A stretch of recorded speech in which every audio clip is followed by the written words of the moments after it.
organized crime tore through the suburbs of Chicago, leaving violence and corruption in its wake. Prominent officials were seduced by greed and power, doing whatever was necessary to protect their interests. Everyone was on the take. FBI search It would warrant! fall on the FBI to weed out the corruption and to find the killer of an innocent woman.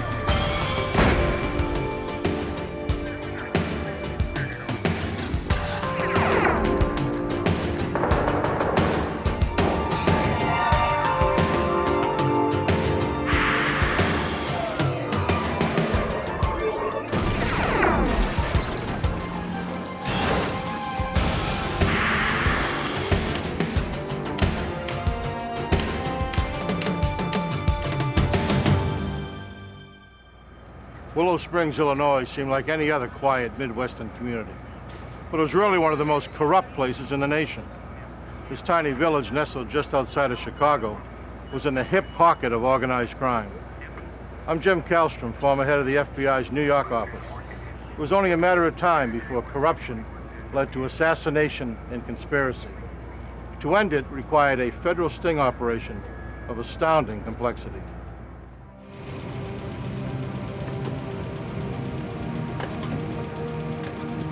The bank of a sanitary canal in a remote industrial area became the site of a gruesome crime.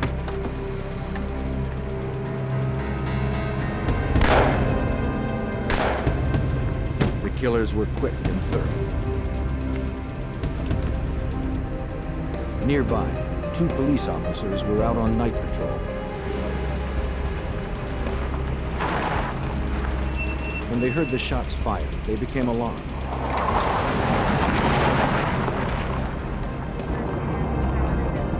One of the officers drove towards the canal to investigate.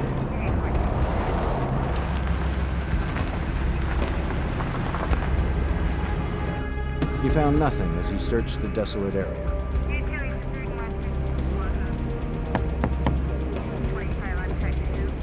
Hey, Chief. Also on the scene was Willow Springs, Illinois Police Chief Michael I Corbett. heard it earlier myself, and I've already checked the area, so He too saw nothing. I got it covered. See you later.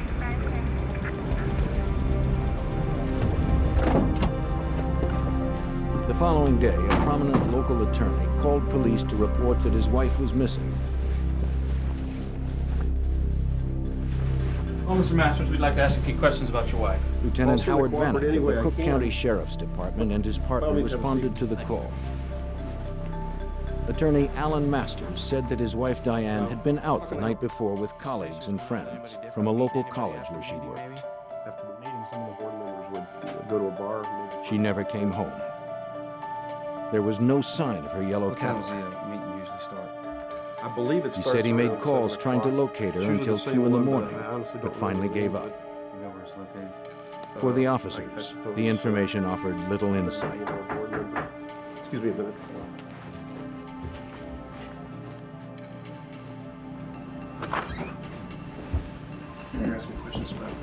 Lieutenant James Keating of the Cook County Sheriff's Department joined the officers. Yeah, by all means, you can sit down. Sir, we were just asking Mr. Masters questions about his wife's disappearance. He asked Masters if he could have a look around the Be house. happy to. Sure. Yeah, by all Masters means. agreed. No, not at all. He had nothing to hide. Have a seat.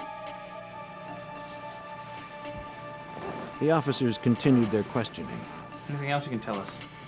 As far as I Reluctantly, know, Masters she offered maybe some with her new lover, information. Some professor, somebody works for the college. He suspected that his wife Diane had been having an affair.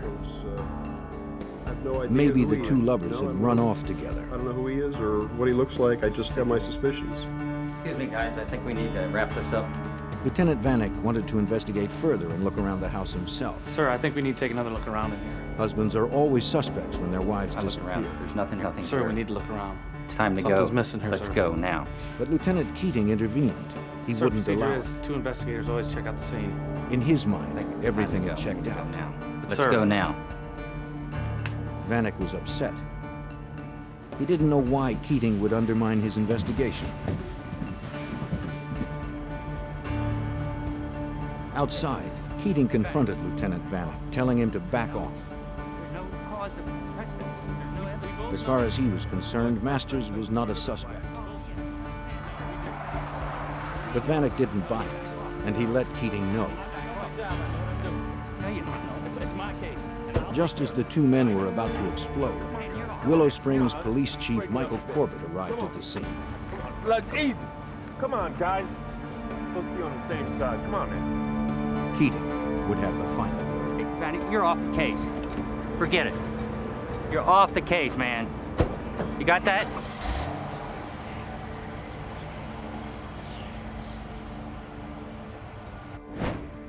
The question still remained, where was Diane Masters?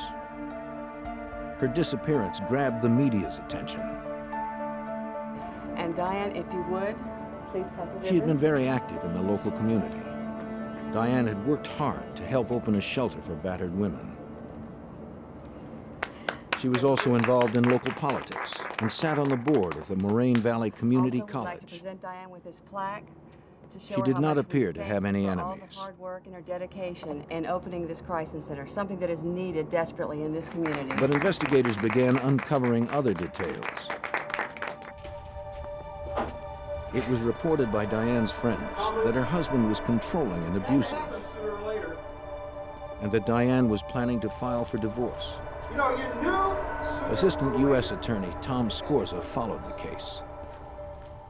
We were pretty certain that what had happened here was that Diane and Alan had a regular marital dispute, sort of ordinary dispute, but that it had escalated into something much worse. Go ahead and send him in. Scorza's investigation soon revealed that Alan Masters was more than just a bad husband. It was rumored that Alan Masters had bribed local officials and police officers to secure favorable outcomes for his clients. How'd it go? Very well. Very well. Nothing to worry This about at corruption all. extended right to the top of law enforcement. Allegedly, Masters frequently enlisted the help of Chief Corbett. If I don't hear about this anymore, it'll be worth every penny.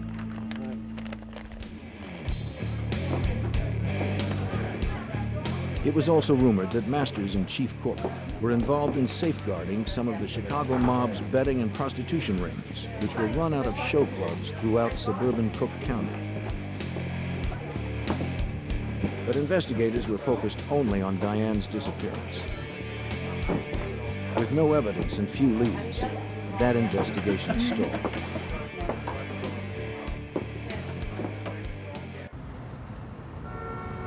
Unaware of Alan Masters or his wife's disappearance, the FBI had already begun an independent investigation into the mob-controlled rackets of the Chicago area. U.S. Attorney David Stetler worked with the FBI to help unravel the prostitution operation. Okay, thanks. At that time, there were a number of topless, bottomless joints that one could go to, and many of them were undercover fronts for prostitution. So you could go in, you could watch the naked girls dancing on the stage, and for a price, you could retreat to the back, either to a booth or a back room, and engage in one form of sexual activity or another with the dancers. The club owners knew that their customers would spend more on drinks and prostitutes if they could use their credit cards. But the patrons were reluctant. They did not want bills arriving at their homes or businesses with charges incurred from nightclubs with seedy names. The club owners found credit card transaction companies that were willing to process the charges using false but respectable business names.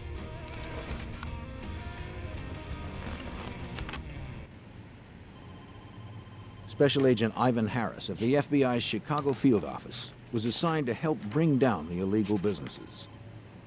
The scam was using various companies in order to launder credit cards through their business to make it appear that businessmen were actually eating at a restaurant or using a limousine service to incur the charges, when in fact they were charges for prostitution.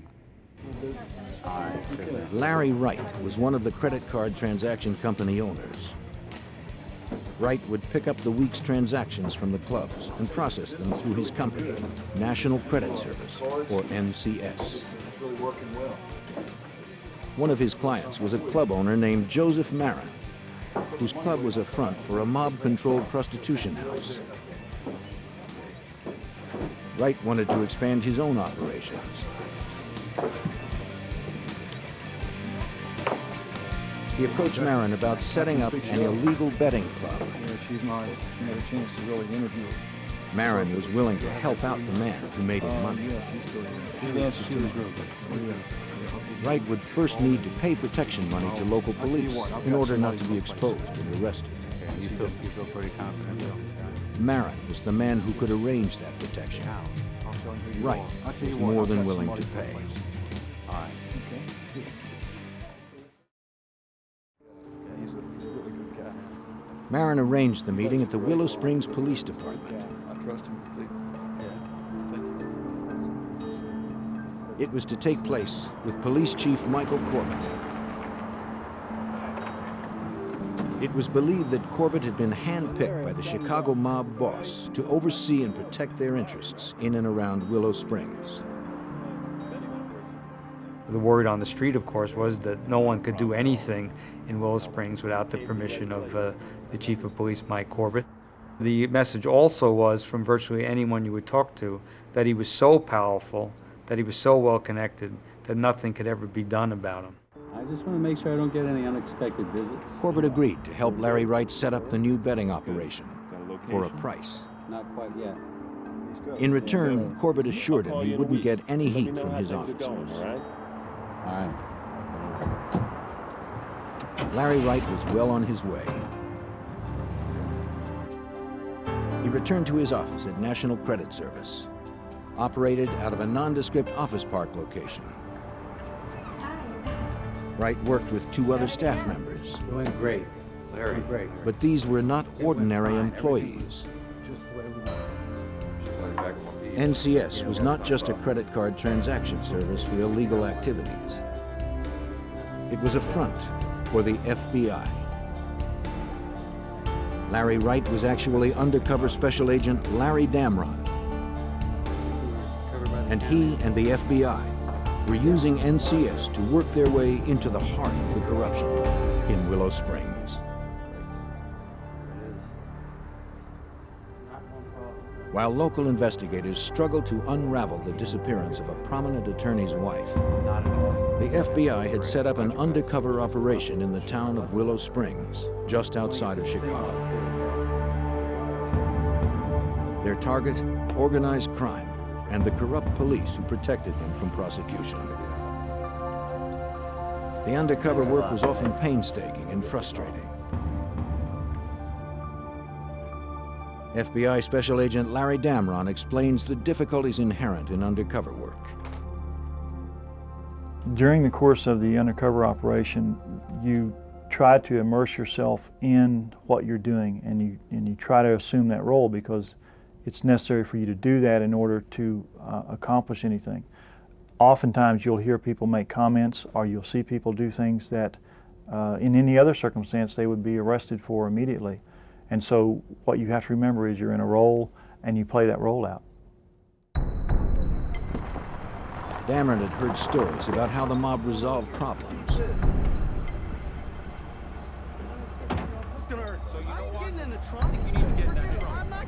They were swift and violent, and their signature was unmistakable.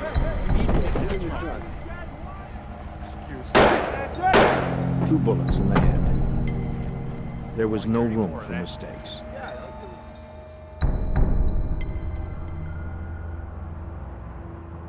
Victor Spilatro, a player in Chicago's organized crime, approached Damron at NCS. Though Victor himself wielded little power, his brothers held tremendous influence within the mob's hierarchy. Damron was starting to move into the center of the violent Chicago underworld. The Spilatros were one of the best-known names of mobsters in Chicago. The older brother, Tony, was the boss in Las Vegas. He represented the Chicago outfit for their interests in Las Vegas. Had been a prominent figure and had been widely mentioned in the papers, having been involved in murders and extortions and things like that. Agent Damron quickly developed a reputation as an effective businessman in laundering money for mob operations. Well, we got everything back here that you need. All right, you come on back. Sure everything's all right? Spilatro knew of NCS's activities with the local nightclubs. They were under his control. Really appreciate what you're doing for us. Good, everything's going good with the business? Yes, it's going great. Well, that's great. Good. He told Damron he would have to pay him a cut to stay in business. I'm glad you appreciate what we do for you. Okay, well, that's really good. Damron had no objection. The level that we had there is we were paying protection to a fairly important aspect of the mob, the Spilatro family.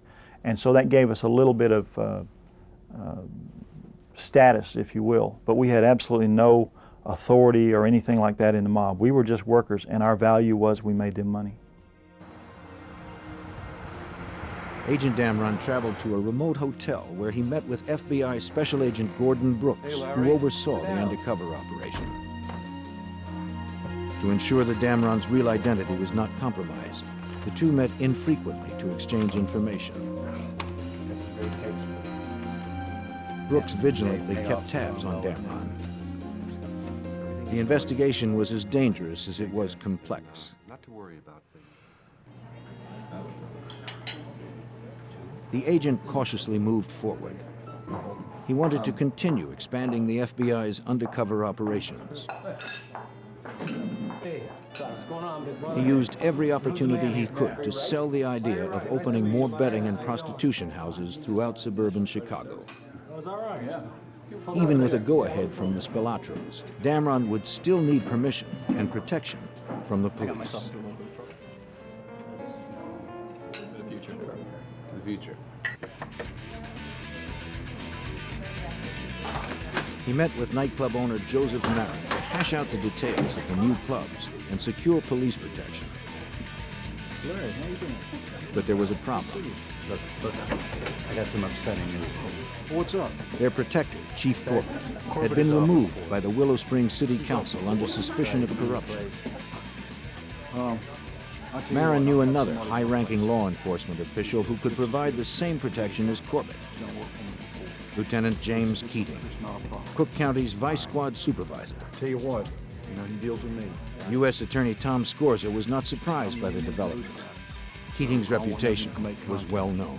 Okay, you feel pretty confident about this guy? Jim Keating was a lieutenant in the Cook County Sheriff's Police Department, but if anything, the rank understated his influence. He was a very well-connected officer in a very corrupt department. He had connections with people of higher rank who were also corrupt, and so he was a key figure. With Corbett out of the picture, the FBI shifted their focus to Keating. Damron met with him at a restaurant outside of Willow Springs. It allows me to really concentrate on my job. Keating said he'd have no problem helping Damron expand his operations.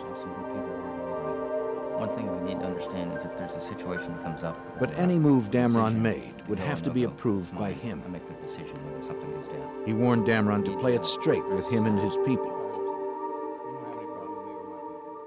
He told us that the one thing that he wouldn't tolerate was if someone double-crossed him.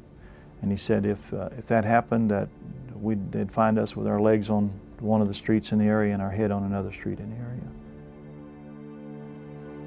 As instructed by the FBI, Damron proposed another operation. A club that would be a front for prostitution. Hold on to this. He gave the lieutenant the first of many payments to ensure police protection. Looks like a bonus for the guys, huh? Before he left, Keating said he knew someone who might be able to help him. A lawyer named Alan Masters. Though he had no direct dealings with Alan Masters, Damron had heard the name mentioned by Chief Corbett. Well, I knew that Masters was a well-known attorney on the south side of Chicago, that he had a tremendous reputation for being able to get things done, particularly in the local court system, and the scuttlebutt was that he wasn't reluctant to pay bribes or to deal with people however he needed to. Damron continued his meetings with his case supervisor, Special Agent Gordon Brooks. Damron needed to know everything he could about Alan Masters and his relationship with Keating and Corbett. Now, you're in with Corbett. He's dirty. The FBI and U.S. attorneys quickly established a hierarchy within this ring of corruption. Okay, you're making your way up to Keating? Right. I want you to... Corbett was the king in Willow Springs, but anytime he had to do something that involved the broader Cook County, he needed to get the permission of Keating.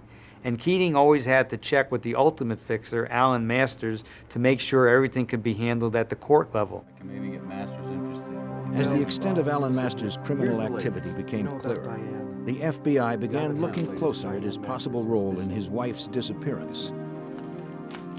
The two distinct cases were beginning to overlap, and Damron's objectives were broadening. Authorities call 3 counties still. He was a suspect in the disappearance of his wife. It was thought that if we could develop a relationship with him, there might be something there that would come to light and might be of some benefit to that investigation. Damron learned that Alan Masters allegedly made payoffs to several area judges in exchange for favorable decisions. Now, we need to have that hearing on the Sanderson case. It needs to go our way. Do we have an understanding on that, Judge? Agents speculated that Diane might have witnessed her husband's illegal activity and threatened to expose him. I think we can come to terms with that. Right this way, sir.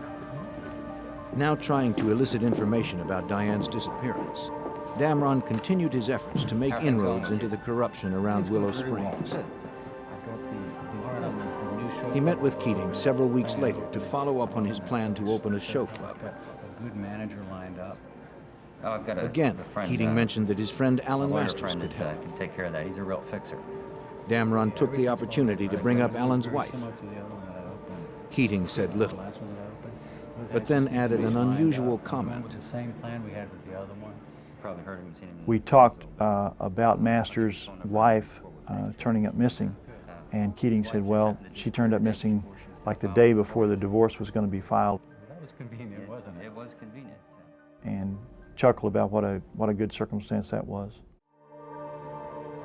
Damron was cautious not to probe too far, fearing that Keating might grow suspicious. You've known this fella for a long time? Yeah. You've known him for a while. I've worked with him before. Sure, he can do. As the meeting ended, Keating handed over Alan Masters' phone number, saying the lawyer was expecting his You call. won't be implicated. I just need to make lined up. I'm going with the same. He proceeded to set up the meeting with Alan Masters. Hello? Mr. Masters, how are you? This is Larry Wright speaking. The attorney agreed to help push through all the necessary permits and legal documents, which meant bribing officials and securing protection. Yeah, we've been working pretty hard on it for a while now. Well, someone I think it'd be a pretty Masters good suggested location. they get together. Talking about, The meeting was set for the following week, Monday, December 13th.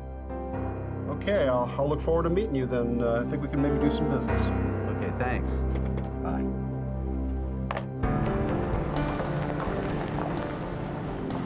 Before the meeting would take place, however, a police officer on routine patrol near the sanitary canal area in Willow Springs noticed something unusual. Tire tracks led directly into the canal. He immediately called for assistance. Little did he know that the lid was about to come off the underworld in Willow Springs. Find these trucks out here and mark.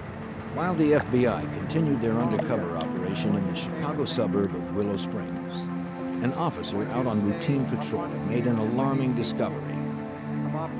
Tire tracks leading directly into the sanitary canal. Police officers and a dive team responded to the site. Overseeing the investigation was James Ross, an honest cop appointed by City Council to replace Michael Corbett as the police chief in Willow Springs. Though Corbett had been ousted from the department, his legacy of corruption remained.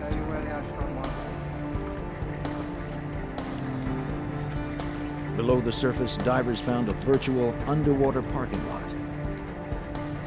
82 cars lined the bottom of the polluted canal. U.S. Attorney Tom Scorza believed he knew why the cars were there. And who could make a profit by allowing them to be dumped without a police investigation? Those are known as insurance give-ups, people who want to collect money on their car when the car is not worth very much anymore will find a way of losing the car and then reporting it stolen and collect the insurance. My belief was that Corbett had been the approver of all of the dumping of the cars in the Willow Springs Canal. By nighttime, a third car had been dredged up, a yellow Cadillac. The license plate on the vehicle, DGM-19, was well known in Willow Springs. It was the tag registered to Diane Masters. Lieutenant Keating of the Cook County Sheriff's Department arrived at the scene. Chief Ross was surprised that Keating, a vice cop, had been notified. He asked Keating why he was there. Keating had no response.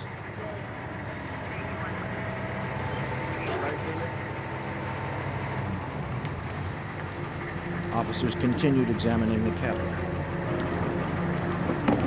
When they pried open the trunk, they discovered a decomposed body.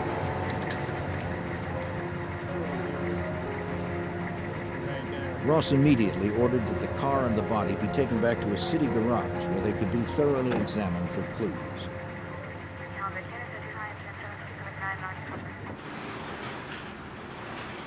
The decision not to use the police garage was well reasoned. Chief Ross knew this case potentially had far-reaching implications, and he couldn't trust his own officers. The fewer people nosing around, the better.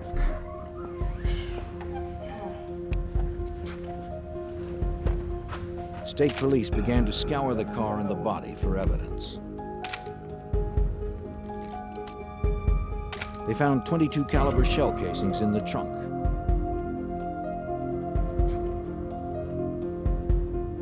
The keys were still in the ignition.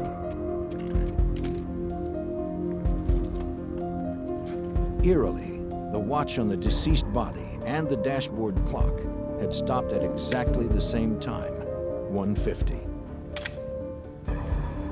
They removed the body for further forensic investigation.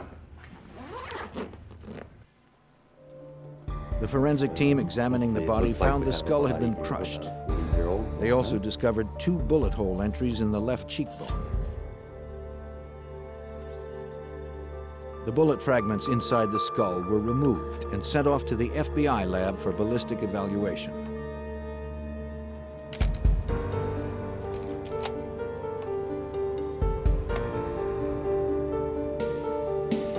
Dental records confirmed what everyone believed.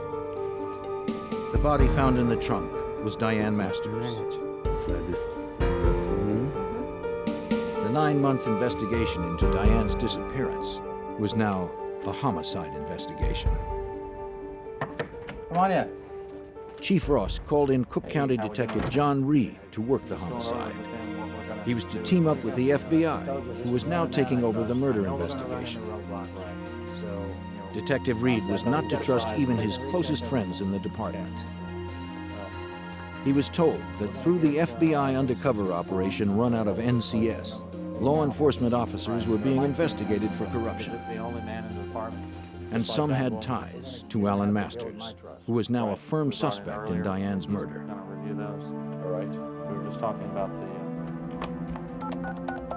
As Agent Harris and Detective Reed initiated their murder investigation, Agent Damron continued his undercover operation. Today to set up a time and place for our meeting. He called Alan Masters to confirm their meeting to set up the show club. I'm jammed. I expect to be in court all day tomorrow. I'm sorry. Well, Masters was evasive and next seemed week's distracted. Okay too, if that's okay with you. Maybe we can work something out then. Just give me some time. He canceled the meeting. Okay, thanks, Mr. Wright.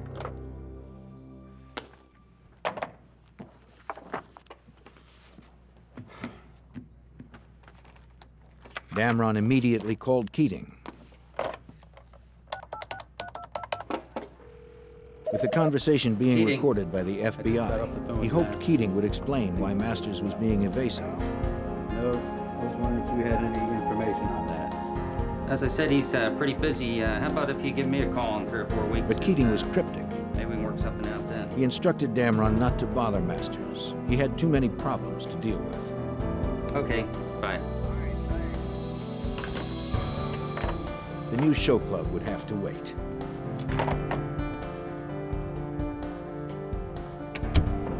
What do you got for me? Here are the transcripts. Damron met with Agent Brooks. Masters and Keating both appeared nervous since Diane's body had been discovered. But that was hardly enough evidence to prosecute either of them for murder. Perhaps Damron had overlooked something. He handed over his tape-recorded conversations with Keating. This is gonna nail him. We're gonna get him. Can you play that again, please? Over the next several months, the U.S. Attorney's Office, the Cook County Sheriff's Department, and the FBI began the process of merging the various investigations.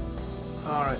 Well, The link between them was Alan Masters, Cook County Lieutenant James Keating, and former Willow Springs Police Chief Michael Corbett. If that's the case, if we can It would fall on prosecutors to begin constructing a case proving that the three men and all of their activities represented an ongoing, organized criminal enterprise. All right, we can get the RICO prosecution happening. And what we had to do in order to prosecute Masters and Corbett and Keating for a collection of their activities, including the homicide, we had to show that they made up a criminal organization, a mini-mafia. Appreciate you meeting with us tonight, Mrs. Capstaff. Well, if you guys don't Detective Reed and Agent Harris's first step was to question Diane's friends who had been with her on the night she disappeared. Okay. You said that you followed her home that night. One of Diane's colleagues, Genevieve Capstaff, had actually followed Diane home that evening after a board meeting. And so I just wanted to see, so I followed her. Capstaff claimed everyone on the Moraine Community College Board who worked with Diane suspected that she was having an affair with an economics professor. She admitted that she wanted to see if the two were going to rendezvous. She followed Diane to her street. When Diane turned to go home, Capstaff continued on. Is there anything else that you can tell me? Further that questioning might have been- revealed that all of the community college board members, including Diane, were given a $100,000 life insurance policy as part of their employment benefits. $100,000. Right, yes, but that only covers... The policy specifically stated that proceeds would be paid if a board member died while traveling to and from board meetings. The policy was void when the board member entered their home. That's all, but... We appreciate your Alan Masters claimed Diane never arrived home that night. He was therefore eligible to collect the insurance money.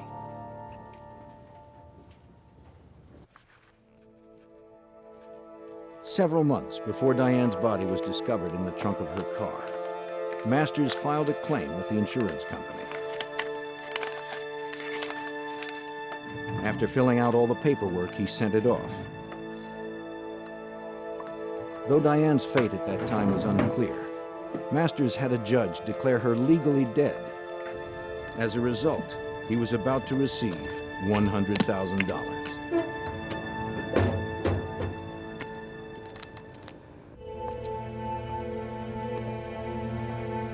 Alan Masters was fast becoming the FBI's prime suspect in the murder of his wife, Diane. Shortly after her body was discovered, investigators learned that he had filed a claim with his wife's insurance company. Within a few months, 2 checks appeared in the amount of $50,000 each. If federal agents and prosecutors could prove Masters was responsible for his wife's death and that he profited from it, it would be one more element that showed that he and his accomplices were involved in an ongoing criminal enterprise. Homicide in a federal racketeering case carries much more jail time than a state charge. As the investigation began to take on a clearer focus, FBI agents working the Undercover case received bad news. Listen, we're gonna have to move rather quickly on this. The Washington Post had gotten word of the operation. Listen, we're having a bit of a problem. We're almost at the point where we can really make some impact. The Post gave the FBI 3 weeks to wrap it up before running the story. We have some have to be closed down. Is that right? Yeah, something like that. All 16. Agents had no choice but to quickly bring their undercover operations to a close. Here, so please do me a favor. For U.S. Attorney David Stetler, the timing couldn't have been better. All right.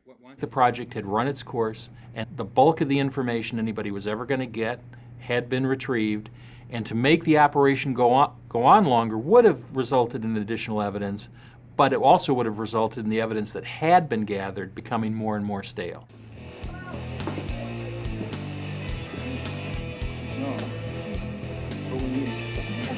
Agents had meticulously pieced together the web of corruption that extended to the nightclubs under mob control.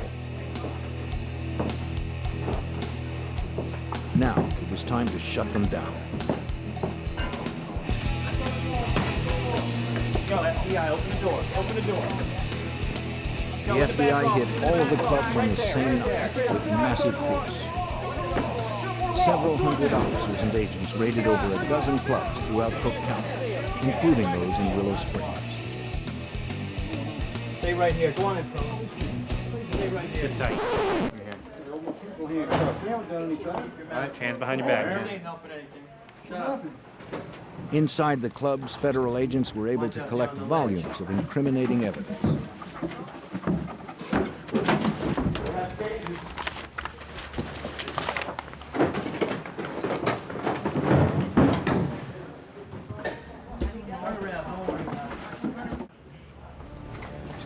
"55 people were indicted, including club owner Joseph Marin, Tony Spilatro, and his brother Victor. They were prosecuted in both the state and federal courts for extortion, prostitution, bribery, and racketeering. Several deputies from the Cook County Sheriff's Department and officers from the Willow Springs Police Department were also indicted and convicted for protecting these businesses. Move a little faster. After 3 years of undercover work, the sting operation was now officially closed. What's your friend's name? For undercover Special Agent Larry Damron, it was finally time to leave the role of Larry Wright. I would say the finish was elation and disappointment at the same time. Disappointment that there were so many opportunities out there to identify other criminal activity. We knew that it was a good job, that we had gathered tremendous amounts of evidence, and that we had a real insight into some of the criminal activity that was taking place that we hadn't had before. Alan Masters. Local authorities, the FBI, and prosecutors could now focus exclusively on the Diane Masters murder investigation. She said he hit her. They continued questioning her friends and associates, including the man with whom she was allegedly having an affair. There were other things that happened. Economics professor Jim Koselniak. He confirmed that he and Diane had a relationship. He also claimed that Masters had abused Diane physically, mentally, and emotionally. She lived in fear of her husband.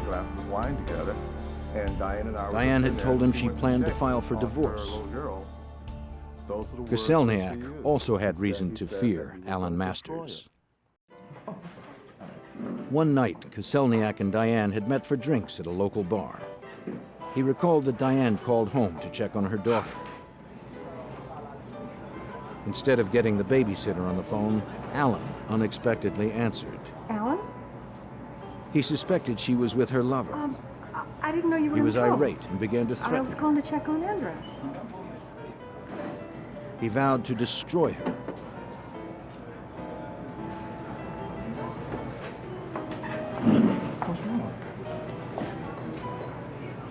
Koselniak said Diane returned from the phone call and was very upset. He went to the bar for more drinks. There, a man suddenly confronted him and began firing off a series of questions. Yes, I did. The man never identified himself. 10, 12 years. What's your name? He asked Koselniak's name and where he worked. Koselniak. Koselniak. Though the man said little else, Koselniak felt he had just received a threat. Stay away from Diane.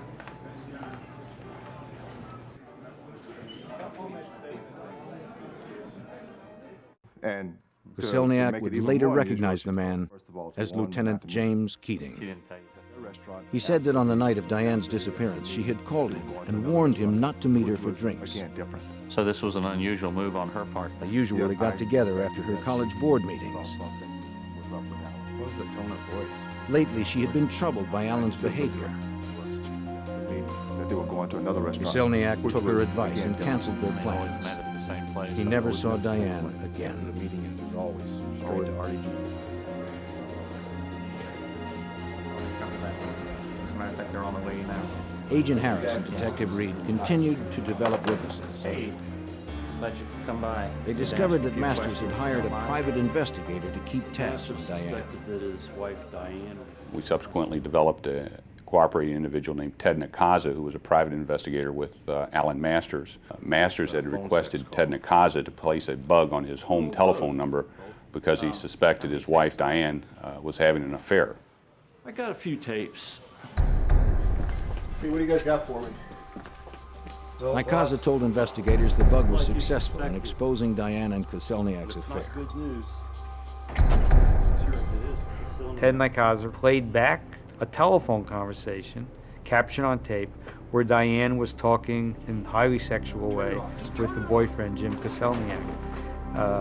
According to Nikaza, after playing the tape, Alan Masters declared his intention to kill Diane and to get Keating to make it look like an accident.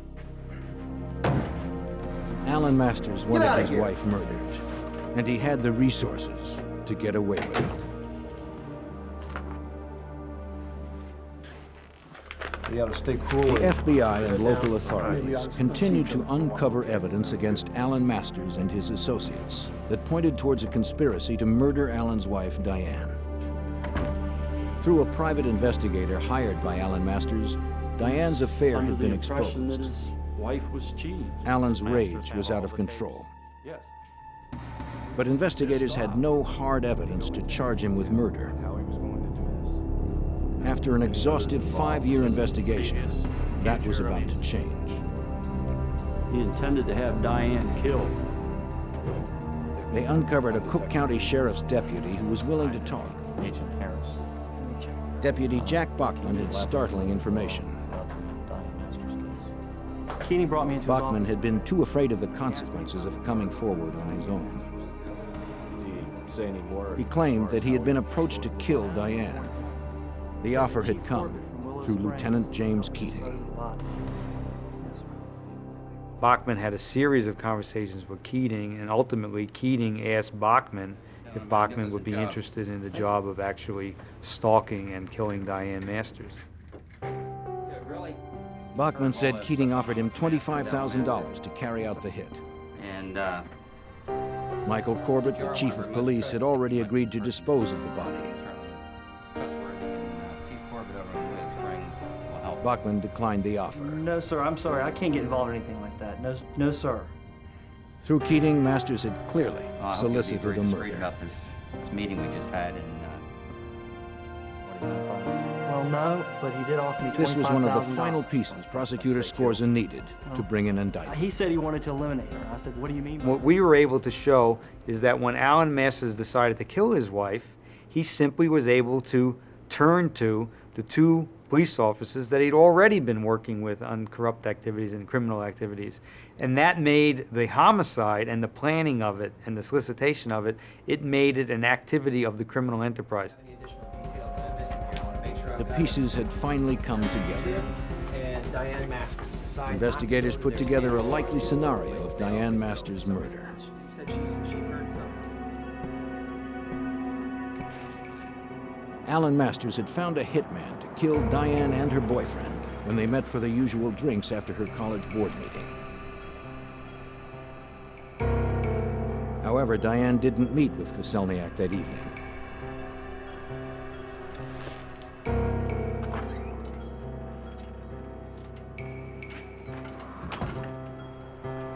You're home late tonight.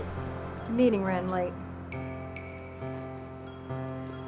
Furious, Masters took matters into his own hands. Alan Masters was at home babysitting their young daughter. He was setting up his alibi by making long-distance calls all night to prove that he was home. He never expected his wife to walk in the door. She did. She began the process of getting undressed, and he hit her with a blunt instrument, 2 blows to the head. Masters then called Chief Corbett, who came with an unknown accomplice to dispose of the body. They dumped Diane's body in the trunk of her Cadillac. Corbett then drove away with the accomplice following him. Masters remained at home with his daughter.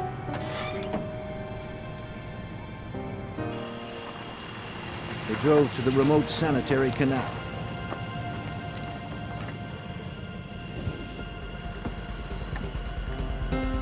Diane's watch was reset to throw investigators off the trail should her body ever be found. They then fired 2 shots into her head. They wanted it to look like a mob hit. They also reset the dashboard clock to 1:50. Alan Masters made sure that he was on the phone at the time to corroborate his alibi. Corbett and the accomplice dumped the Cadillac into the canal.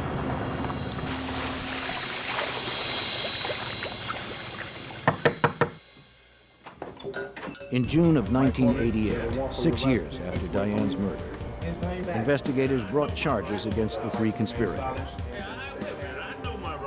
Former police chief Michael Corbett was the first arrested on federal charges of racketeering, bribery, and conspiracy to solicit and cover up the murder of Diane Masters. Special Agent Ivan Harris tried to elicit a confession. Mike Corbett subsequently confessed that he was in fact the person that had put Diane Masters' car in the canal. He disavowed any knowledge, knowing that she was in the trunk of the car at that time.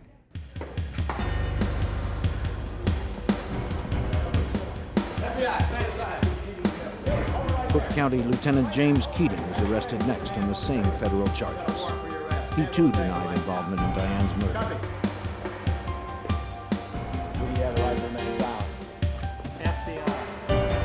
And finally, Alan Masters. In addition to racketeering and bribery, the indictment against Alan Masters charged that he planned, solicited, and aided and abetted the murder of his wife. If you wish one. Prosecutors would not have enough hard evidence to charge any of the conspirators with the actual murder of Diane. Prosecutor Tom Scorza was able to successfully tie all of their criminal activities together for the jury. Masters was convicted on all counts. Collecting the $100,000 insurance money after having his wife murdered also made him guilty of mail fraud. He received a total of 40 years, effectively to the end of his life. Former Chief Michael Corbett received 20 years. James Keating was convicted and sentenced to over 30 years. The Masters case was special in my experience because there was no one single piece of evidence proving guilt. What there were 1,000 little pieces that made a mosaic. That was made the case intriguing. It made it very difficult to present. It made it a challenge to present to the jury, but it made a terrific story because in the end the jury could see how one little piece from over here and one little piece from over there made a picture, and the picture was a plot among 3 fellows who had been involved in a lot of criminal activity to do their ultimate criminal act, murder Diane Masters. Watch yourself. The undercover investigation that Agent Damron oversaw, and the work of several other FBI agents, exposed a deeply rooted corruption throughout Cook County and brought it to its ultimate demise. By weeding out these pockets of corruption, the people living in the suburbs of Chicago no longer have to live with the lawlessness that threatened to destroy their community.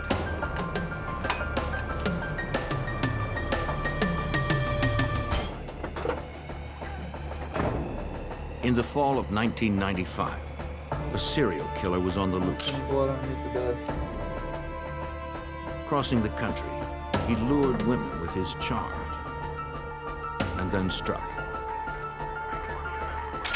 Each time he vanished before police could catch him. The FBI and police detectives needed to stop him before another victim met this deadly stranger.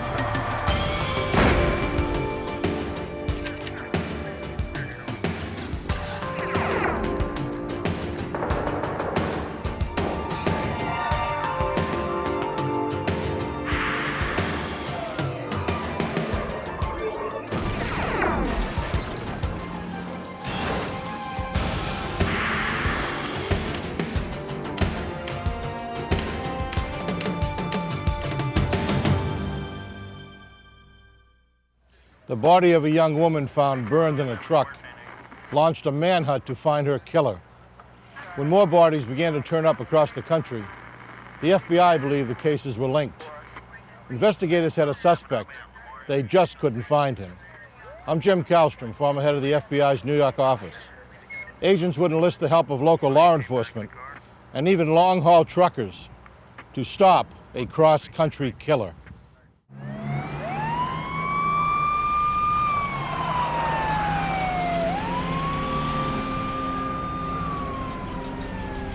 In the early morning hours of September 29, 1995, the Los Angeles Fire Department responded to a vehicle fire at a hospital in Van Nuys. They found a pickup truck burning in the parking lot.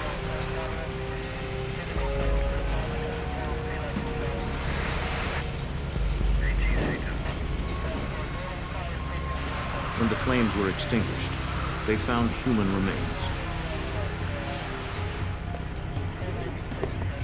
Firemen contacted the Arson and Homicide Division of the Los Angeles Police Department. Homicide detectives responded to the scene and were briefed by uniformed officers already there.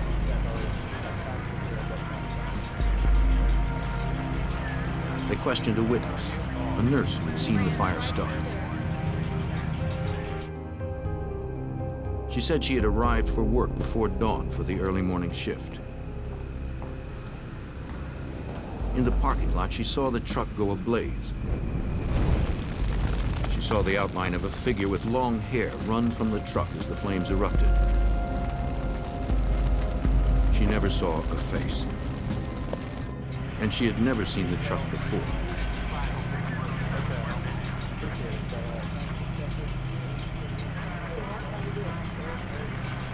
Investigators inspected the vehicle. The pattern of fire damage indicated it had begun in the cab and had burned very quickly. Investigators believed it had been intentionally set. An accelerant had been used, probably gasoline. The body inside appeared to be a female, but it was burned beyond recognition. Some items survived the fire, including a backpack, a camera, and a roll of undeveloped film. Technicians recovered several documents that bore the name Sandra Gallagher.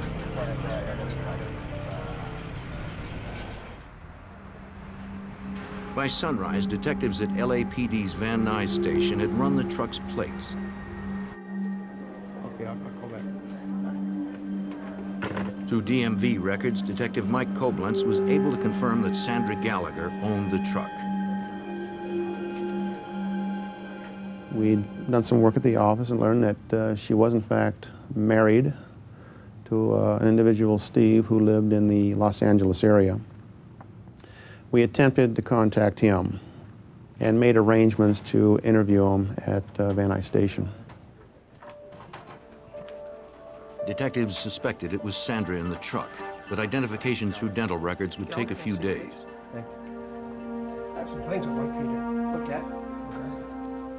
See if you can tell me if they recognize Since the body was too damaged to identify, detectives asked Stephen Gallagher to look through the recovered evidence.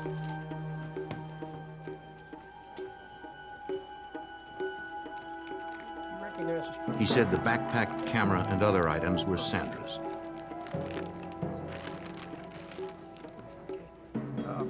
The police department had developed a roll of film that survived the fire. Wife and somebody. Stephen identified his wife in the pictures. Most married homicide victims are killed by their husbands. We were having a few problems. But Detectives asked Stephen about his relationship with Sandra. There's a lot of domestic violence, spousal abuse that goes on, so it's just a direction to go to initially. In our case, as it related to Sandra Gallagher, once again, we wanted to eliminate the husband as a suspect and determine a little bit more about our victim, Sandra. Stephen said he had seen his wife on September 28th, the day before the truck fire. Exciting's been happening. What about you? 60 hours. That day, the couple had met for lunch. My brother may be getting a promotion. He and Sandra were experiencing marital problems, and they had spent the last couple of nights apart. He should know, I would say, week after next. They had talked about reconciling. Who's that guy I saw in the bar with the other night? Big guy in the leather jacket? But things were still strained between them. That's none of your business, okay? Stephen told detectives he last saw Sandra around 2 p.m., though he heard from his wife later that evening. We split apart for a bit. Still trying to work. He said Sandra called him from a local bar called McRed's. I know. She was very excited and told him she had won $1,200 in the lottery. I was over my brother's. Since that call, Stephen hadn't heard from his wife and had no idea where she had gone. There were a few other people. Detectives had to corroborate his story. Once he mentioned the bar McRed's, that was our direction. We wanted to get in there, find out who was the bartender, who the owner was, who was there that particular evening, and who could identify some photos of Sandra that we'd gathered from the truck. LAPD detectives visited the bar.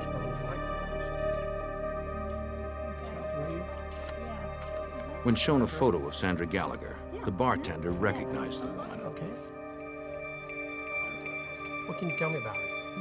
She knew her by her nickname, She Sam. had a lottery ticket. Hey. Guess what?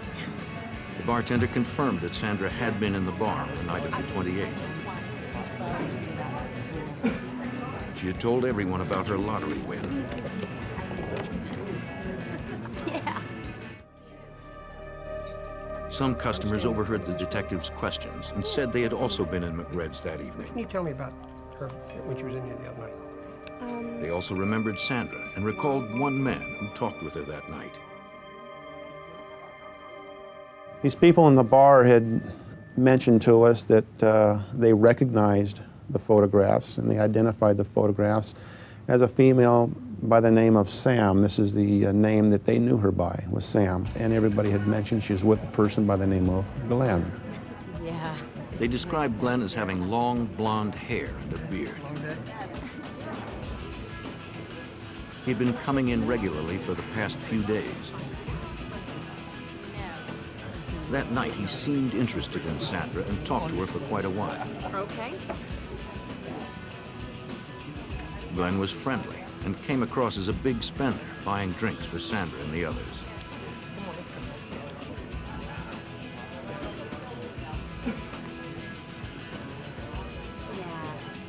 When the bar closed, Glenn had asked Sandra for a ride home. He said he lived nearby. She agreed to drop him off, and they left together. The customers hadn't seen Glenn since that night. Yeah, she took him home. Do you know where he lives? It was about 5 minutes. They believed Glenn's last name was Rogers, but they weren't sure. Their description of him matched the one of the man seen fleeing the burning truck. If you think of anything else, please call me. Detective Koblenz would check the lead. Through department sources, we were able to identify Glenn Rogers as a resident in the Van Nuys area. And we were able to obtain photographs of Mr. Rogers. These photographs in the next day or two were shown to various witnesses at the bar in the form of a photo lineup. And Mr. Rogers was identified in this photo lineup as the person being at McRed's with Sandra Gallagher. Detectives secured a search warrant for Rogers' apartment. It was only a few minutes away from where the truck had been burned. LAPD, search warrant. They didn't know if Rogers was inside, perhaps with a weapon. Uniformed officers entered first to clear the apartment. Rogers wasn't there.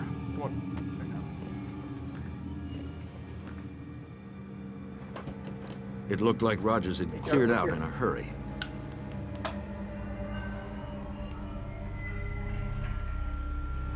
Detectives recovered a purse and a woman's wallet. It was empty of cash and held no ID. No identification. They also found a woman's earring.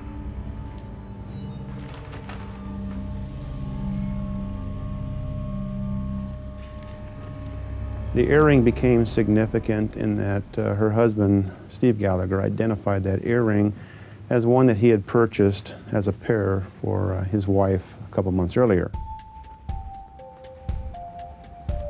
After several days, the coroner made his report.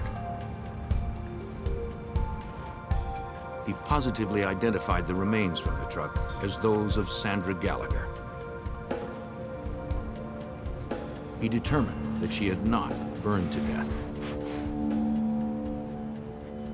We learned in the nose area of our victim there wasn't any presence of evidence of fire, sooting, and so on. That gave us information that because she didn't breathe any of the fire, any of the soot, it gave us an indication that she had died prior to the fire itself. The mother of three had been killed by manual strangulation.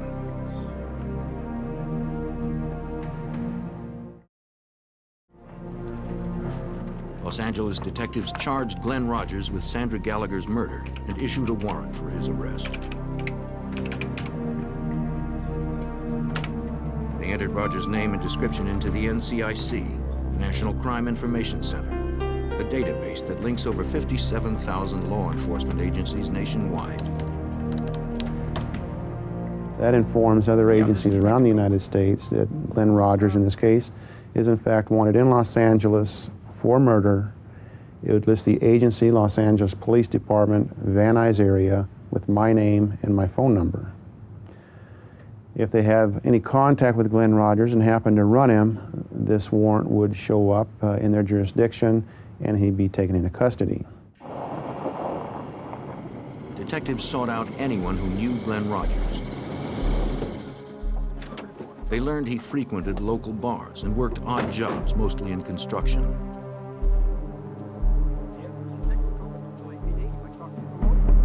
They visited several job sites, interviewing his friends and co-workers. Through witnesses and friends, we learned that Glenn did have a temper, and that when he drank, he did become enraged. There was domestic violence involved with former girlfriends. So we knew we were dealing with someone who could become violent, and generally violent when he drank, as it was in our case with Sandra Gallagher. One of his friends said he hadn't seen Rogers in a while, but promised to contact the police if he heard from him. Okay. A few days later, Rogers' friend called. He said Rogers had phoned him from a motel outside Jackson, Mississippi. Local police talked to the motel manager, who told them Rogers' room number.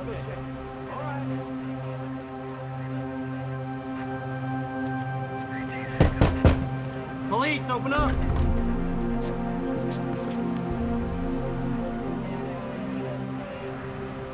The room was empty. The murder suspect was on the run. In the fall of 1995, the search continued for Glenn Rogers.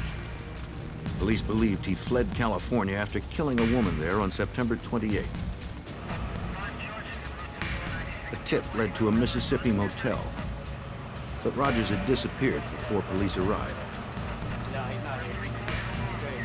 Police issued an APB locally. They hoped someone would spot the suspected killer before he left the area. Days later, on November 3rd, 1995, Jackson, Mississippi detectives responded to a murder. Family members had found Linda Price dead in her bathtub. The 34-year-old single mother had been stabbed repeatedly and her throat had been slashed.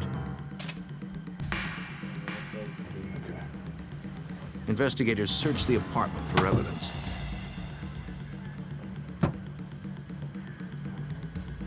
Technicians photographed the scene and lifted numerous latent fingerprints.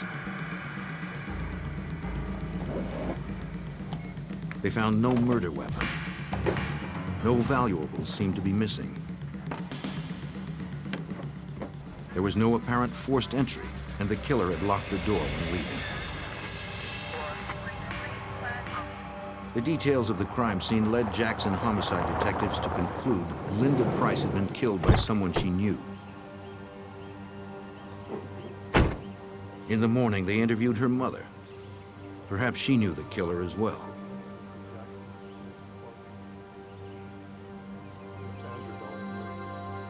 She said her daughter had a new boyfriend. His name was Glenn Rogers.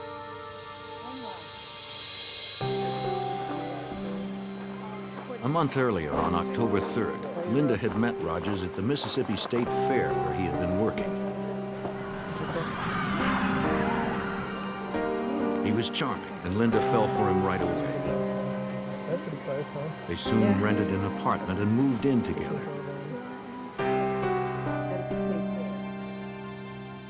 At first, Linda seemed happier than ever, but recently she wondered if she'd made a mistake. She told her mother that Rogers had a bad temper and she feared his mood swings. When Linda stopped calling and didn't answer her apartment door, her mother believed that Rogers had harmed her.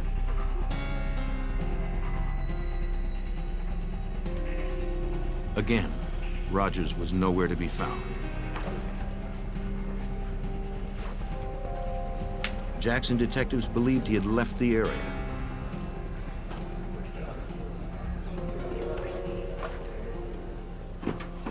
They entered his name into the NCIC database.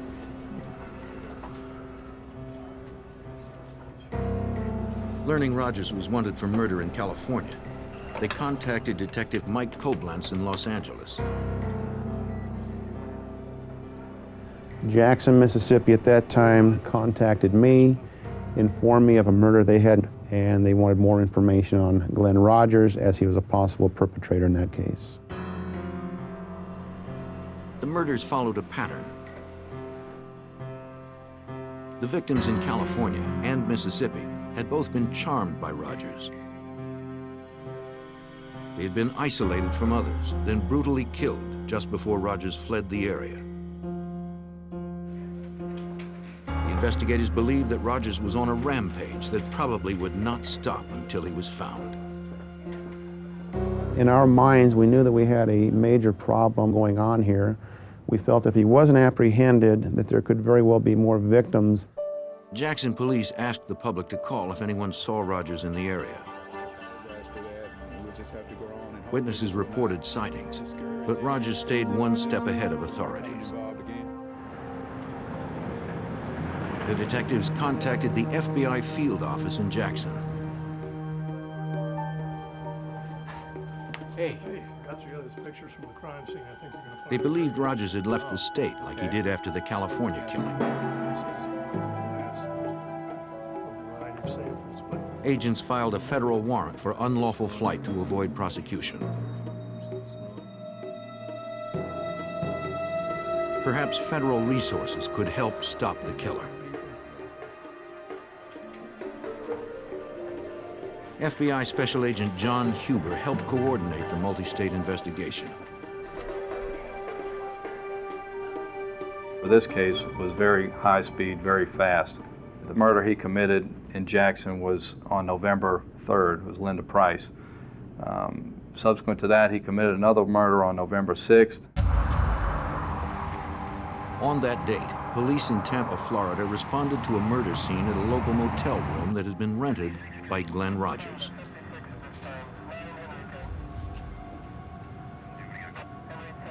Like Linda Price, the young woman lay dead in the bathtub, stabbed in the back, chest, and wrist. There was no ID of the woman in the room, but investigators noted a tattoo of a cross on her shoulder. Her jeans and shoes were piled near the toilet. A bracelet was found in the sink.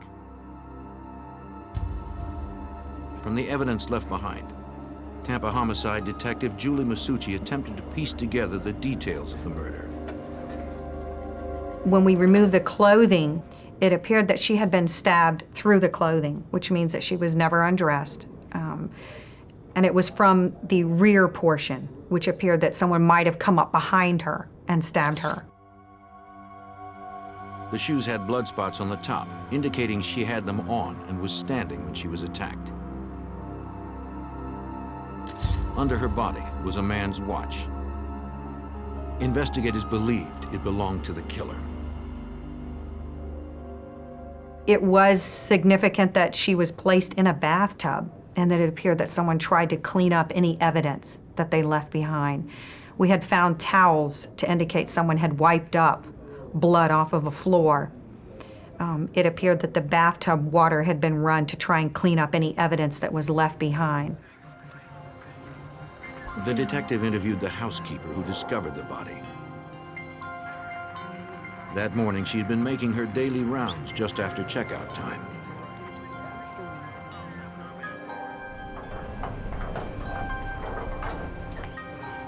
Outside room 119, she spotted a handwritten "Do Not Disturb" sign. Housekeeping! She said she didn't clean the room the day before because she saw the sign and wanted to respect the privacy of the people staying there. On this day, the occupants were scheduled to have checked out.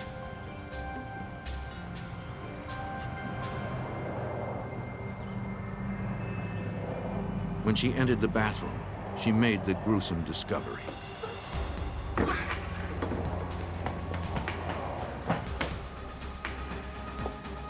Detectives asked the motel manager if she knew about the people staying in room 119.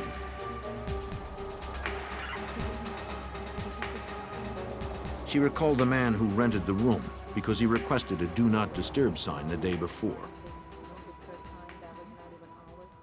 They told him he didn't have one. So he paid for another night and told them at the registration that he did not want them cleaning his room. He wanted it to be left alone. Apparently he went back to the room and tore off a piece of a phone book and made his own "Do Not Disturb" sign, and he hung it on the door. The motel manager remembered the same man packing up a small white car that evening. He had paid for another night, so she didn't think he was leaving. She warned him about recent break-ins at the motel and told him not to leave anything in the car overnight. Thanks. Good, I'll go.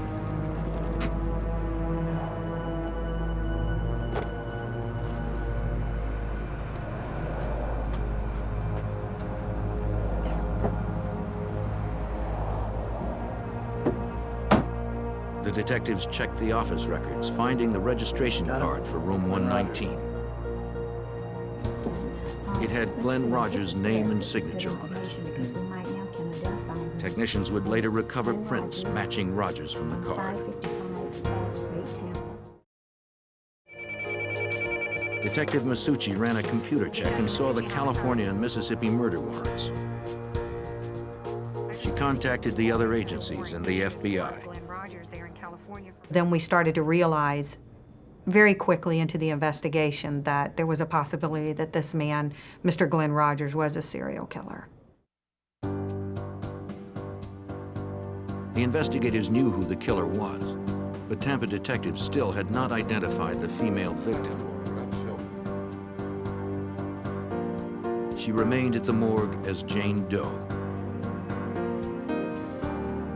If they could identify her, it might help them find the man who had killed her and at least 2 others. In the fall of 1995, after linking murders in California, Mississippi, and Florida to one man, the FBI and local detectives searched for accused serial killer Glenn Rogers. The latest victim had been found in a Tampa motel room. She was still unidentified. Responding to media coverage, a woman whose daughter had been missing for 2 days came forward. She positively identified the body of her daughter, Tina Marie Cribbs. Tina had 2 children of her own. Tina's mother told Detective Julie Masucci about her daughter's last day. We learned that Tina had worked and that she went to the Showtime bar, which is in Gibsonton, and she met some friends there. She was supposed to meet her mother there. Apparently it's like a family bar where a lot of people go, and there's televisions in there, and they just go and gather and talk. Detectives visited the Showtime bar. The bartender said she knew Tina and her mother. She confirmed that Tina had been in the bar on November 5th. The bartender also remembered that a man named Glenn was there the same night. How you nice ladies doing? He talked with Tina and the others. He bought a round of drinks with a $100 bill. The bartender said the man was very friendly and won Tina over quickly. She started talking to a gentleman that was... Eventually, he asked Tina for a ride home. He said his motel room was close and promised Tina would be back in time to meet her mother. Everything's taken care of, right? All right, great, thanks. Tina finally agreed and told the others she'd be right back. When the mother came to the Showtime bar, she sat there and waited, and her daughter didn't show up. So she said she started beeping her to find out where she was. And she said that she had such a close-knit relationship with her daughter that she immediately knew something was wrong when she didn't answer her pages. Detective Masucci also learned that Tina owned a white Ford Festiva, the same kind of car the Tampa motel manager had seen Rogers packing with suitcases. She updated the NCIC report on Rogers, adding the Festiva and its license plate number to the fugitive's information.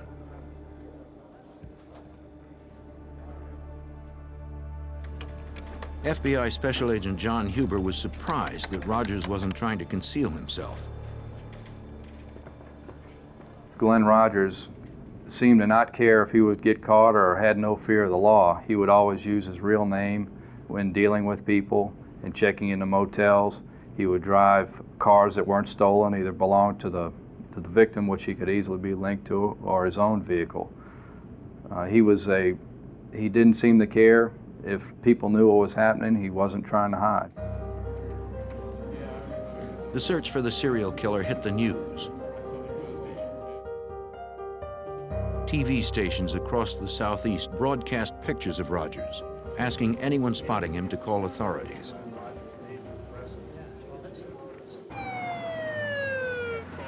Hundreds of leads poured into the FBI. One promising tip came from a Jackson, Mississippi motel. 2 separate callers claimed to have seen Rogers there. Rogers had been in Jackson previously and was known to frequent small motels. We set up a perimeter around the hotel, and then we had an entry team go up to the door. Police, come to the door! Come to the door with your hands up! Come to the door! Hands where we can see them! Take your hands, hands off! Agents were cautious until they could identify the man. Put that on the wall! Where is it? Against the wall.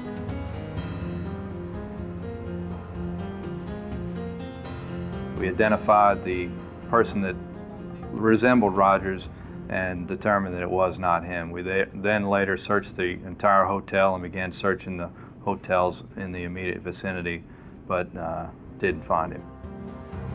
It was very important in this case to apprehend this individual as soon as possible, because based on his history, he was going to continue to kill until he was apprehended. Authorities were desperate to stop him. The serial killer was out there somewhere, and it was likely that he was searching for his next victim. In the fall of 1995, suspected serial killer Glenn Rogers had been last seen in Florida. The FBI believed he had murdered a woman there after killing women in California and Mississippi. The FBI soon learned that Louisiana had been his next stop. On November 10th, 1995, Andy Sutton, a mother of 4, was found murdered in her Bossier City, Louisiana apartment. Bruises on her legs. Like 2 others, she had multiple stab wounds to her upper body and back. So, The Bossier City detective questioned the victim's roommate and former boyfriend. 9 o'clock was there anyone present? Andy's roommate was a waitress and had worked late the night before Andy was killed. Went in together.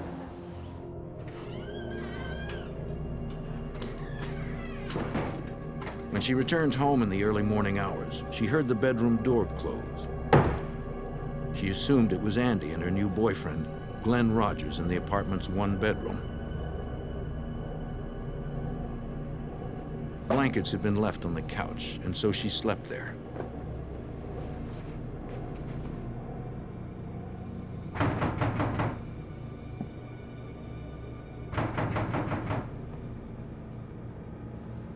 After daybreak, she was awakened by someone at the apartment door.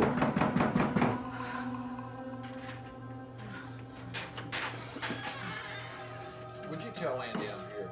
It was Andy's ex-boyfriend. No, that's all right. I'm here now. I'd like to see Andy. He wanted to talk to Andy. I don't care. I'd still like to see him. Stay there. Andy? Andy? In the room, she found Andy's body under the sheet. She told detectives Andy had met Glenn Rogers in a bar. They had been dating for only a few days. Neighbors had seen Rogers leave in a white Festiva. Bossier City detectives ran Rogers' name through the NCIC and saw the 3 other murder warrants. They contacted the other police agencies and the FBI. Hey, detective. Here's that fax record. Los Angeles faxed a photo of Rogers to be used in the local investigation.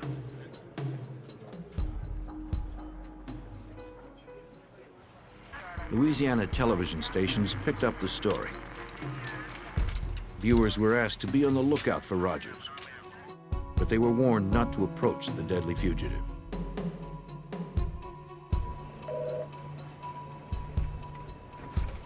Special Agent John Huber and the other investigators were frustrated. Yeah, you know it. Rogers was killing people faster than we could investigate where he was. It was just a kind of a time game, and he was killing people faster than we could apprehend him.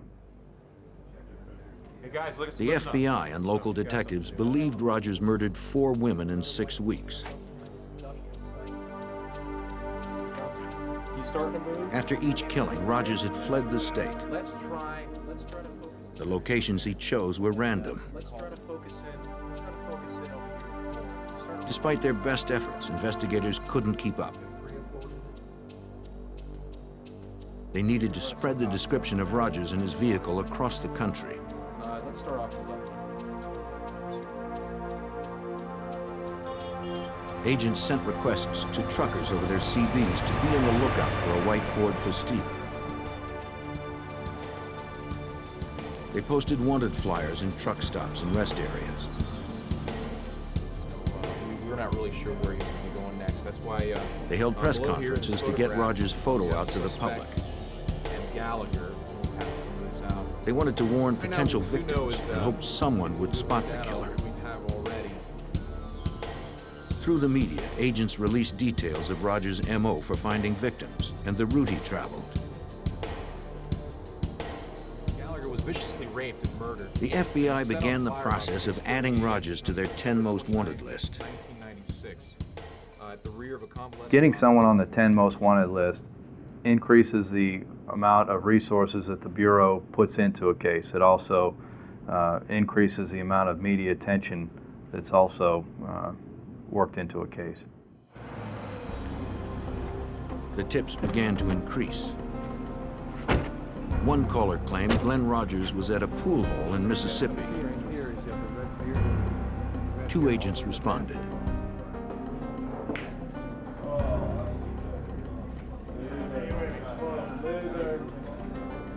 One of the pitfalls of an intense media campaign are the many false sightings that well-intentioned citizens call in.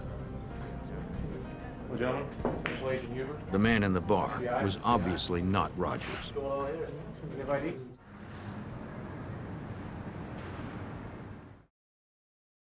The investigators tried to predict Rogers' next move and focus their search. Special Agent Huber had worked plenty of fugitive cases. A lot of times in fugitive investigations, when people are in trouble, they'll go to areas that they're familiar with, or associates or friends. In this particular case, Rogers' family and friends were mostly located in the Kentucky area, and that's where a lot of our resources were focused. Authorities in Kentucky received priority teletypes about the fugitive. Kentucky State Police Detective Bob Stevens was already familiar with the name Glenn Rogers. In fact, he'd been looking for him for almost 2 years. Rogers was wanted for questioning in the disappearance and possible murder of his housemate, 71-year-old Mark Peters.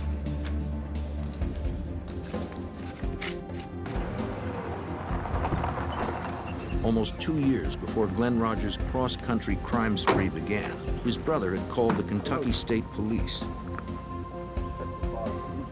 Yeah, I'm glad you're here. The body had been found inside his family's cabin.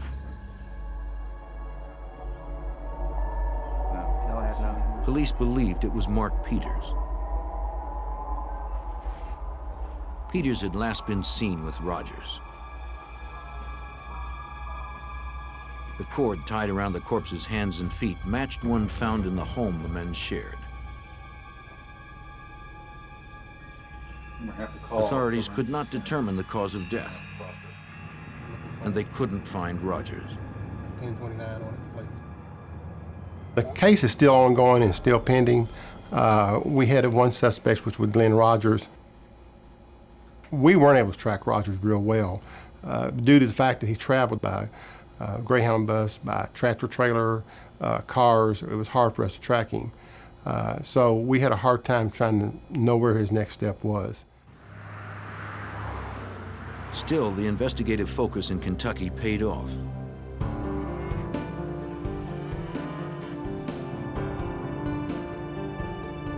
On November 13th, 1995, Glenn Rogers visited one of his relatives in Lee County, Kentucky.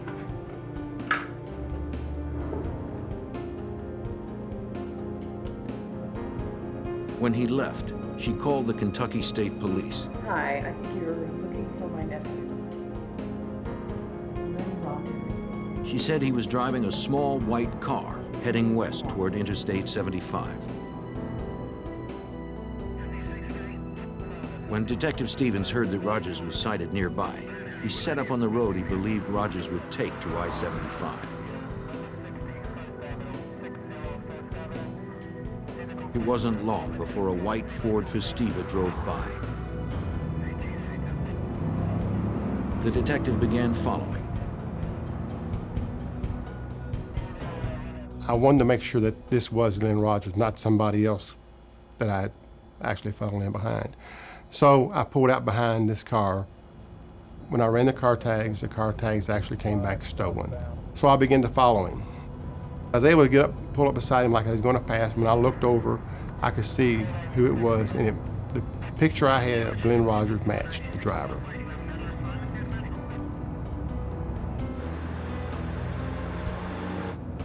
The detective requested backup.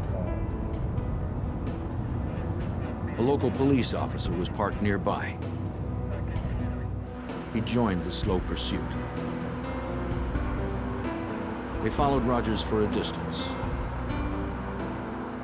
I think he was kind of watching me, and I was watching him. And I think by then he must have pretty much figured out that he had a police officer behind him. So we pulled up to a stoplight, and he ran the stoplight and pretty much ran some people off the road as he was going through the stoplight. I fell in behind him at that time and activated my emergency equipment.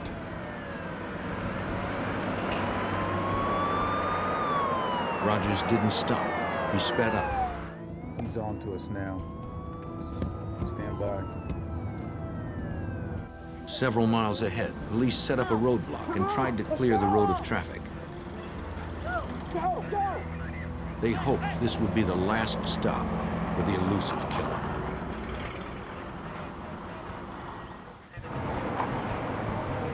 On November 13th, 1995, Kentucky State Police set up a roadblock in an effort to apprehend suspected serial killer Glenn Rogers. Armed officers waited at the roadblock. Shoot his tires! Shoot his tires! They fired at his tires, but they didn't stop the killer. Detective Bob Stevens was close behind. We followed him down the road. He had run several cars off the highway, ran a school bus off the highway. He was driving on the wrong side of the highway. And so it was determined that he had to be stopped. Sergeant Barnes was able to get up the other side of him. And when he came back, he tapped him, spun him out of the highway, off the highway into a ditch. They didn't know if the fugitive was armed. When I first approached the car, and I was one of the first ones to approach the car, you could see that he looked very upset, very aggravated that he was in the custody. He was very defiant and just didn't want to be taken into custody at that time.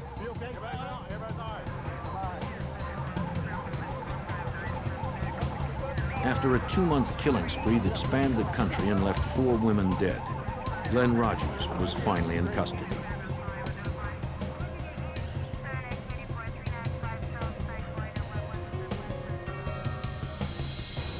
The vehicle identification number of the white Festiva confirmed the car belonged to Tina Marie Cribbs, the victim in Florida.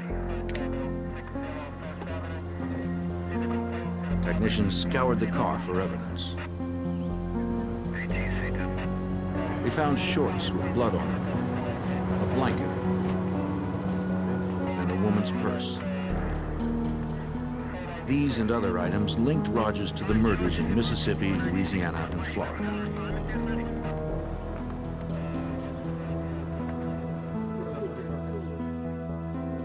Tell me a little bit about what you guys have. The FBI served as the clearinghouse for the evidence. FBI agents and detectives from 5 states met in Kentucky to outline the case.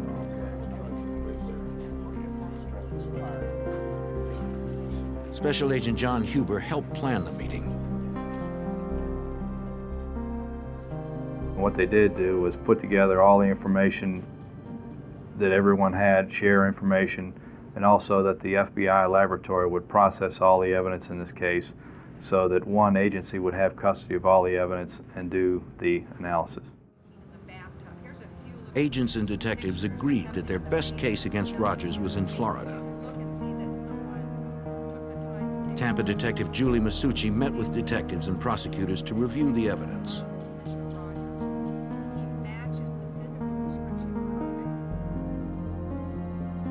They believe the watch found in the tub with the victim belonged to Rogers. A photograph of Rogers with Mississippi victim Linda Price revealed he wore that type of watch. Detective Masucci was confident in her case due to the physical evidence implicating Rogers. We had Tina Cribbs' car that he was apprehended in. We had some shorts that belonged to him that had some of Tina Cribbs' DNA on them. the registration slip that Mr. Rogers signed himself, fingerprints that were found inside of motel room number 119, where the victim was found, and miscellaneous items that were found inside of the car when he was apprehended. On July 11th, 1997, almost 2 years after the murder of Tina Marie Cribbs in a Tampa motel room, Glenn Rogers was convicted of first-degree murder and later sentenced to death in Florida. 2 years later, Rogers was extradited to Los Angeles to stand trial for the strangulation death of Sandra Gallagher, whose body was burned in a truck fire. She poured over the victim's body and in the cab of the truck. He was seen. Prosecutors outlined the victim's final hours for the jury. They showed that Sandra and Glenn Rogers left McRed's bar together on September 28, 1995.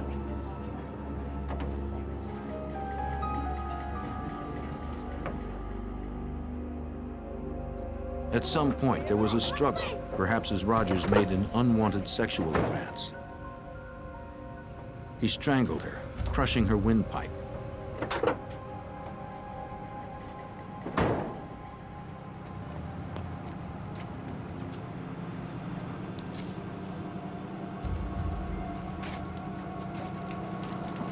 Attempting to destroy evidence, Rogers doused Sandra's body in the truck with gasoline and set it ablaze. Then he ran.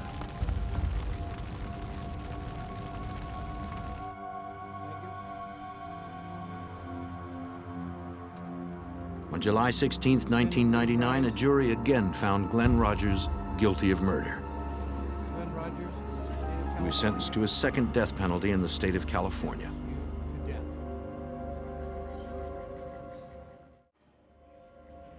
Los Angeles detective Mike Koblenz was impressed by the nationwide partnership of everyone involved in the hunt for Rogers.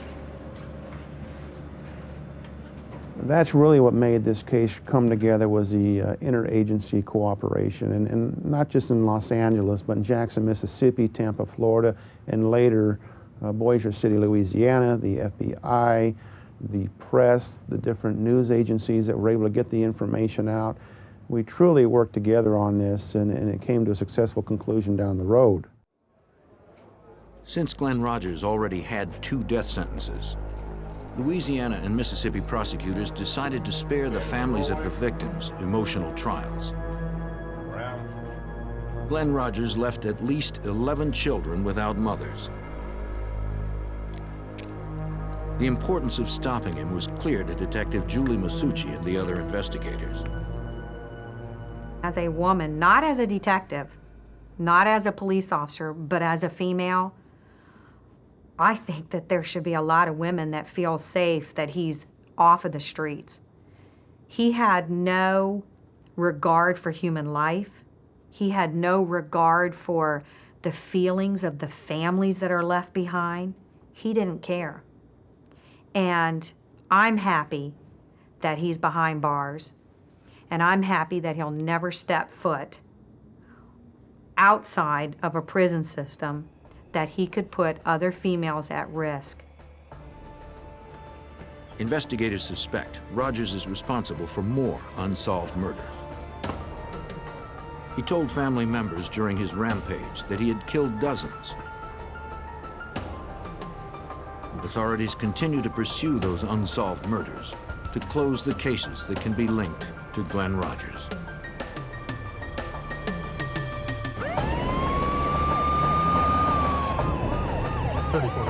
In Kokomo, Indiana, an unthinkable crime terrified residents.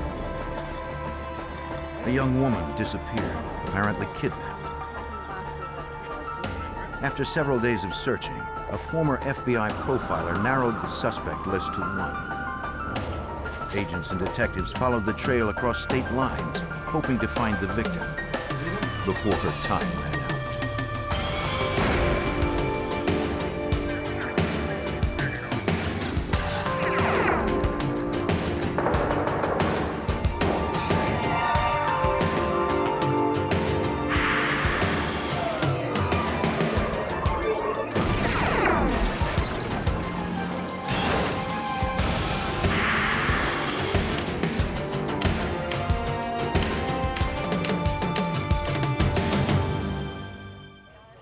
Drops of blood and a torn window screen were all that was left to tell authorities what happened to a woman in Indiana. The 21-year-old victim was snatched from her home on a bright spring morning. She appeared to have no real enemies. There was no clear motive. I'm Jim Kallstrom, former head of the FBI's New York office. In an abduction case, every second counts. This case was plagued by false leads and blind alleys, each one using up valuable time as agents raced to find the victim.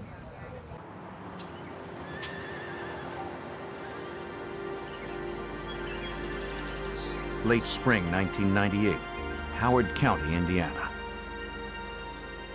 The rural Midwestern farming region was already enduring its first heat wave of the season. Those who weren't farmers stayed inside to avoid the heat. Hello? 21-year-old Anita Wooldridge was one of them. Could you hold on for a second? Thanks. She planned to have lunch with her grandparents and boyfriend before her afternoon shift at a shipping company. Her boyfriend was supposed to pick her up at around noon. I have to go. Okay. But she would never make it.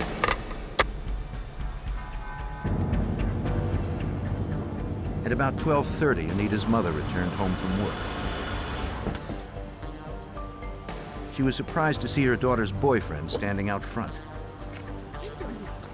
Anita's car was gone, but it was unlike her daughter to miss an appointment or to leave the garage door open. Her mother also noticed that the screen from the kitchen window that faced the garage had been removed. Perhaps someone had broken into the house. The front door was unlocked. Anita! Anita was nowhere to be found. Anita! Anita! In the kitchen, Mrs. Wooldridge spotted blood on the kitchen table and floor. Oh my God. Yes, I need... She called 911. Howard County Sheriff's Chief Detective Steve Rogers responded to the call.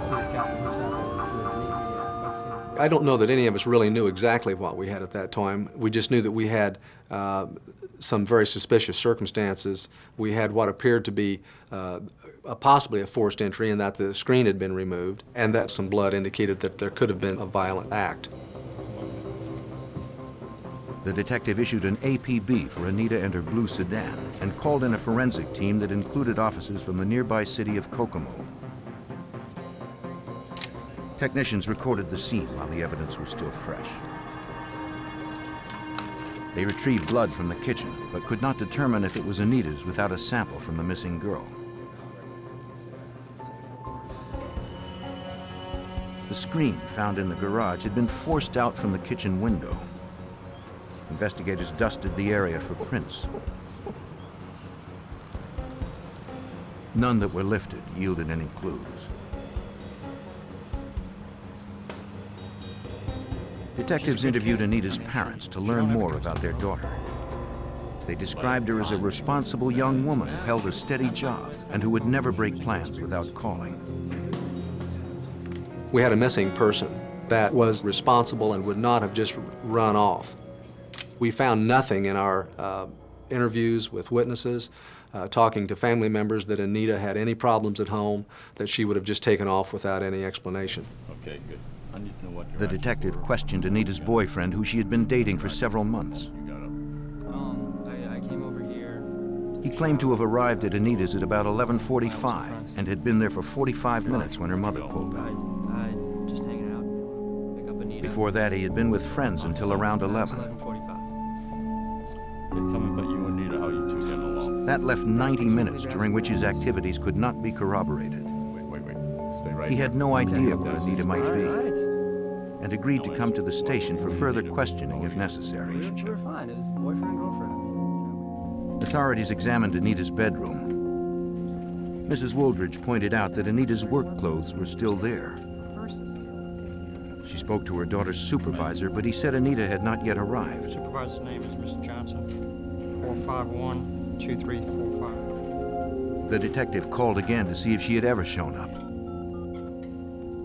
Her employer told us that, she shows up when she's got a cold, she works when she's not feeling well, she's very dependable, and then the fact that she didn't show up for work that particular day was very significant.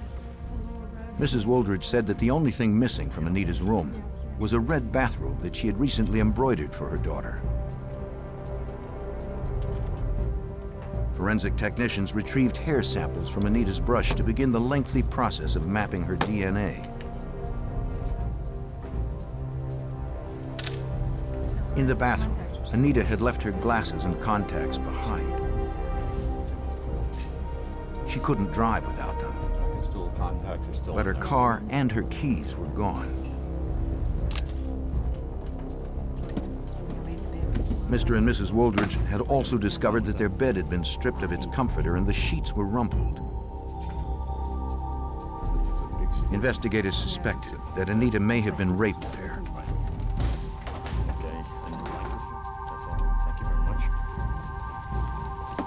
Forensic technicians processed the room for any physical evidence. Okay. They examined the bed with ultraviolet light, searching for seminal fluid on the sheets and blankets.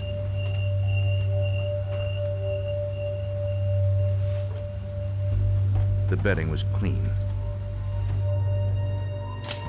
In the garage, a detective found a wad of electrical tape. Long strands of hair that resembled Anita's were tangled inside. Police suspected it had been wrapped around the victim's head to hold a gag. If that were true, it may have meant that Anita was taken from the house alive. Detectives spread out from the house looking for witnesses. There was a neighborhood search conducted by talking to neighbors and walking areas and see if she had been seen anywhere. And at the same time, we were trying to develop any potential suspects by talking to people that she routinely came in contact with. A deputy interviewed a neighbor who lived across the street from the Wooldridges. He remembered seeing someone in front of their house that morning. At about 10:30, the neighbor spotted a man carrying a blue backpack heading towards the front door. He saw no one else outside after he returned from his errand a half hour later. He couldn't remember if Anita's car was gone by then. Deputies were left with only hunches as to what had happened. We assumed that the worst could be an abduction, but we definitely knew we had a missing person. So we just wanted to at least, at the very outset, cover all the basics of preserving the crime scene, obtaining any evidence that we possibly could, and then start in the next stage of the investigation, which would be doing as much background on the victim and trying to identify a suspect in an abduction if that's what's happened. After 24 hours and dozens of interviews, no one had seen Anita or her car. Detectives interviewed a man who was a friend of Anita's father. Not really. He claimed that he had spoken to Anita on the phone the morning that she disappeared. Make sure this is the phone number that you had called. The Wooldridges' records confirmed it. Can you tell me about the phone conversation?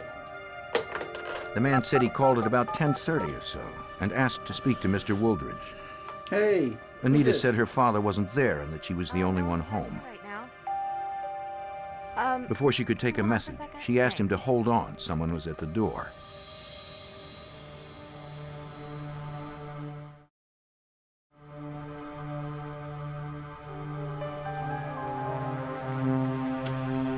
Anita came back to the phone only to say she had to go.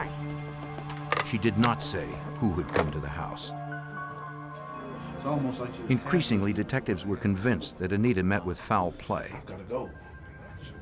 Did she say who was up? If this was a kidnapping, investigators suspected that whoever was responsible would make contact with the Wooldridges.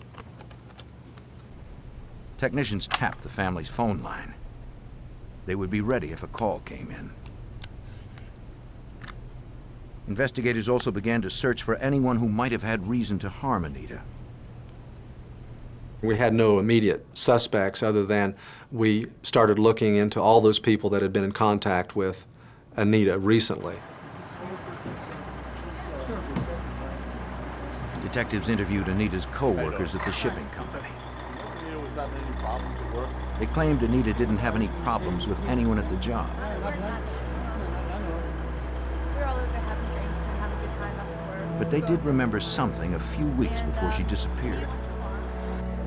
At a place where the employees often went to relax, Anita's co-workers saw a man approach Anita. He worked with them at the shipping company and had had several drinks before he started teasing Anita. And not with you, thank you. Anita was polite but clearly annoyed. The witnesses thought he didn't appear too happy that Anita had brushed him off. Kind of swaggers up to her. They added that the man had not shown up for work the day that Anita disappeared. And you could tell by the look on her face she did not like it.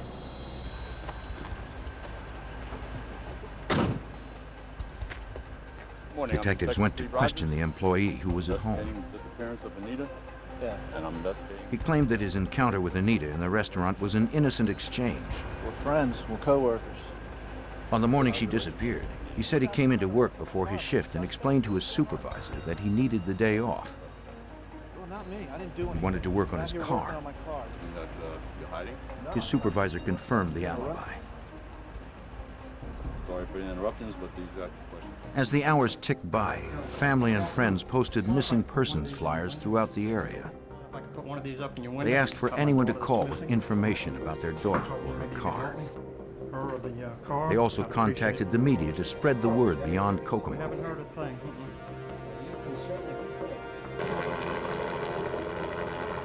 Air surveillance and concerned citizens fanned out across the rural region to assist officers in the search. A lot of lanes and back roads are in the extreme portions of this county. We had volunteer groups. The civil defense actually went out and formed organized searches of wooded areas. We felt that if we could find her vehicle, that would give us some evidence to lead us in another direction. 48 hours after Anita had disappeared, Detective Rogers received a promising tip from the mother of one of Anita's friends. The woman reported that Anita was having problems with another co-worker at the shipping company. Anita said that the man had sexually harassed her on the job. Packing the boxes up. I see. You're doing a good job. She was concerned enough to file a complaint against him. Anita told the mother that if she wound up in a dumpster somewhere, you would know who did it. Investigators hoped they could find her before it was too late.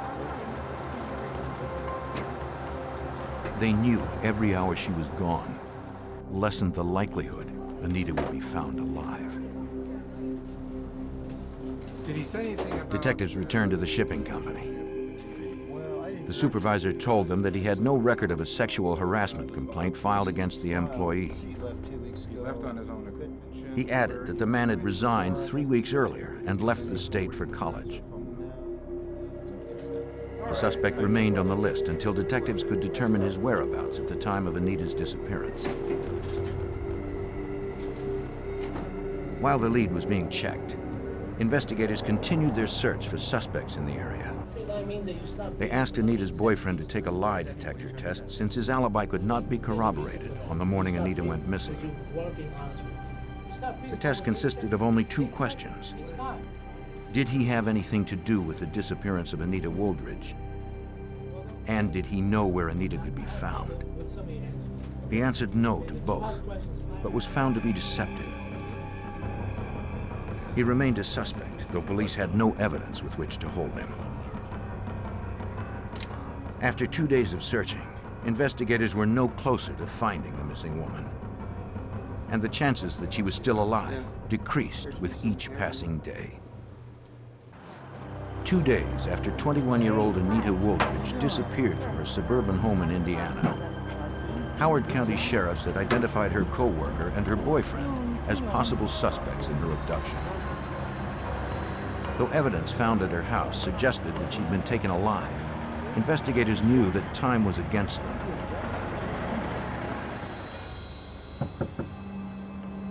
Detectives spoke to Anita's friends to find out more. Detective Steve Rogers. Most conveyed that they didn't know anyone who would want to hurt Anita, especially her boyfriend. Are you friends with Anita's? One friend, who had previously worked with Anita at a gym 2 years earlier, said that Anita was nice to everyone, including difficult people. She recalled a member from the gym whose behavior towards the women there was crass. What's wrong? His name was Victor Steele. They found him offensive. Is that Steele? Yes. But he remained undeterred. Steele bothered Anita in the same way, Oh, no. Oh no, how about a towel? Yeah, I'll take that. but she remained characteristically polite when she rejected him, according to Detective Steve Rogers. What did I do? Anita was a personality that she was always very forgiving and willing to try to work with anyone, and that she had made an extra effort to try to get along with this individual. The man's behavior never changed, and his membership was eventually terminated. Anita's friend remembered that Victor Steele lived in Howard County at the time. Investigators checked on Steele's background. When his name came up, we were able to locate his name in the Indiana Sex Offender Registry and learned from that he had been convicted in Monroe County, I believe in 1984, of an abduction. Though Detective Rogers didn't know if Steele had any contact with Anita in the past 2 years, he believed Steele was the most promising suspect so far. To substantiate his theory, the detective turned to retired FBI profiler Steve McVeigh for guidance. He had 3 or 4 people that he had to look at as suspects. He's wanting to see if we can narrow these down and to give some focus to the case. He has limited resources, and certainly time was the most critical of those. And if we could focus, then we'd be a little bit better off. The profiler examined the crime scene reports and the backgrounds of each suspect.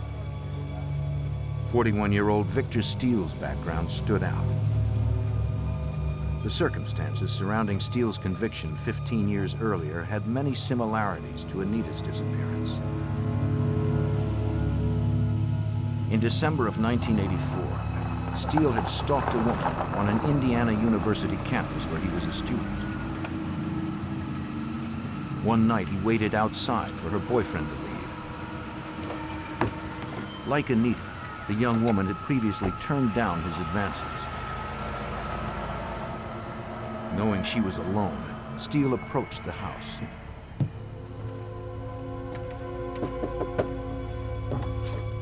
Hey, what are you doing?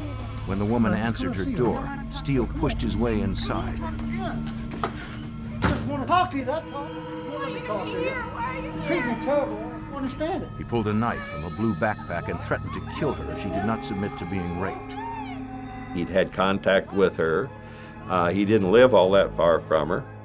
He carried the backpack that he had, same as in the first instance, which he used as a crime kit, where he brought his tape, his ropes, and whatever else that he was going to use. And that's very, very distinctive. After raping her, he forced her to walk with him at knife point. He told her to act like they were lovers or else he would stab her.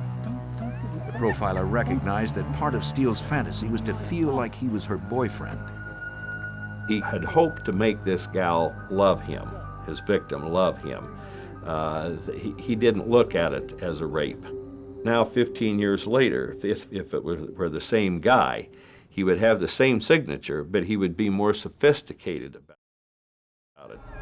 Most importantly, Steele did not kill his victim. Want to go? He released her on the condition that she would not call the cops.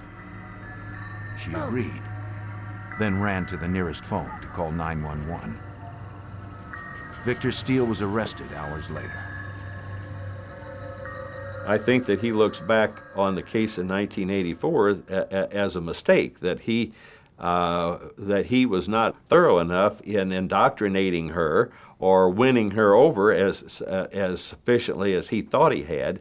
And then when he let her go, she identified him and sent him to prison.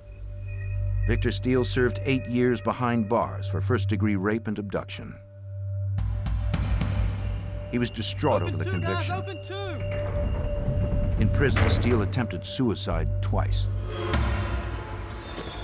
If he had abducted Anita, he was not going to make the same mistake again. Victor Steele wanted to find a lady that he could, in effect, make love him. And if he couldn't, if it didn't work, then he was prepared, in my opinion, to kill her. And so, love me or I'll kill you is a very succinct description of what went on in this case. The profiler stressed the importance of not revealing the investigation to Steele. If the suspect felt police were onto him, he would probably kill Anita and himself. Kokomo City Detective Michael Holzapfel was called in to work undercover and help locate the suspect. The task of finding him involved us immediately in doing a surveillance of his last known residence, which was the home of his mother, which was on the outskirts of our city here in Howard County. 2.5 days after Anita disappeared, police set up outside the Steele residence. No one was seen entering or leaving. They needed a way to find out who was inside without blowing their cover. A car parked in front might be their way in. We observed that there was a vehicle for sale outside of his house. We seized on that as an opportunity to establish contact under a ruse of being interested in making the purchase of the car, recognizing that we wouldn't have to compromise our identity. Posing as potential buyers, undercover officers wearing wires prepared to make contact with whoever was home. They had no idea if Steele or Anita were inside. The suspect might do anything to protect his freedom. Every moment's delay dwindled the possibility that Anita remained alive. In June of 1998, investigators searched for convicted rapist Victor Steele in the abduction of a missing Indiana woman. 2.5 days after her disappearance, police set up surveillance outside his last known residence. Undercover detectives posing as used car buyers planned to make contact with the 41-year-old suspect. Though each hour that passed decreased the victim's chances for survival, Kokomo City Detective Michael Holzapfel believed that there was still hope. A sexual predator would enjoy a sense of self-assurance by way of his having made it from the scene with his captive victim.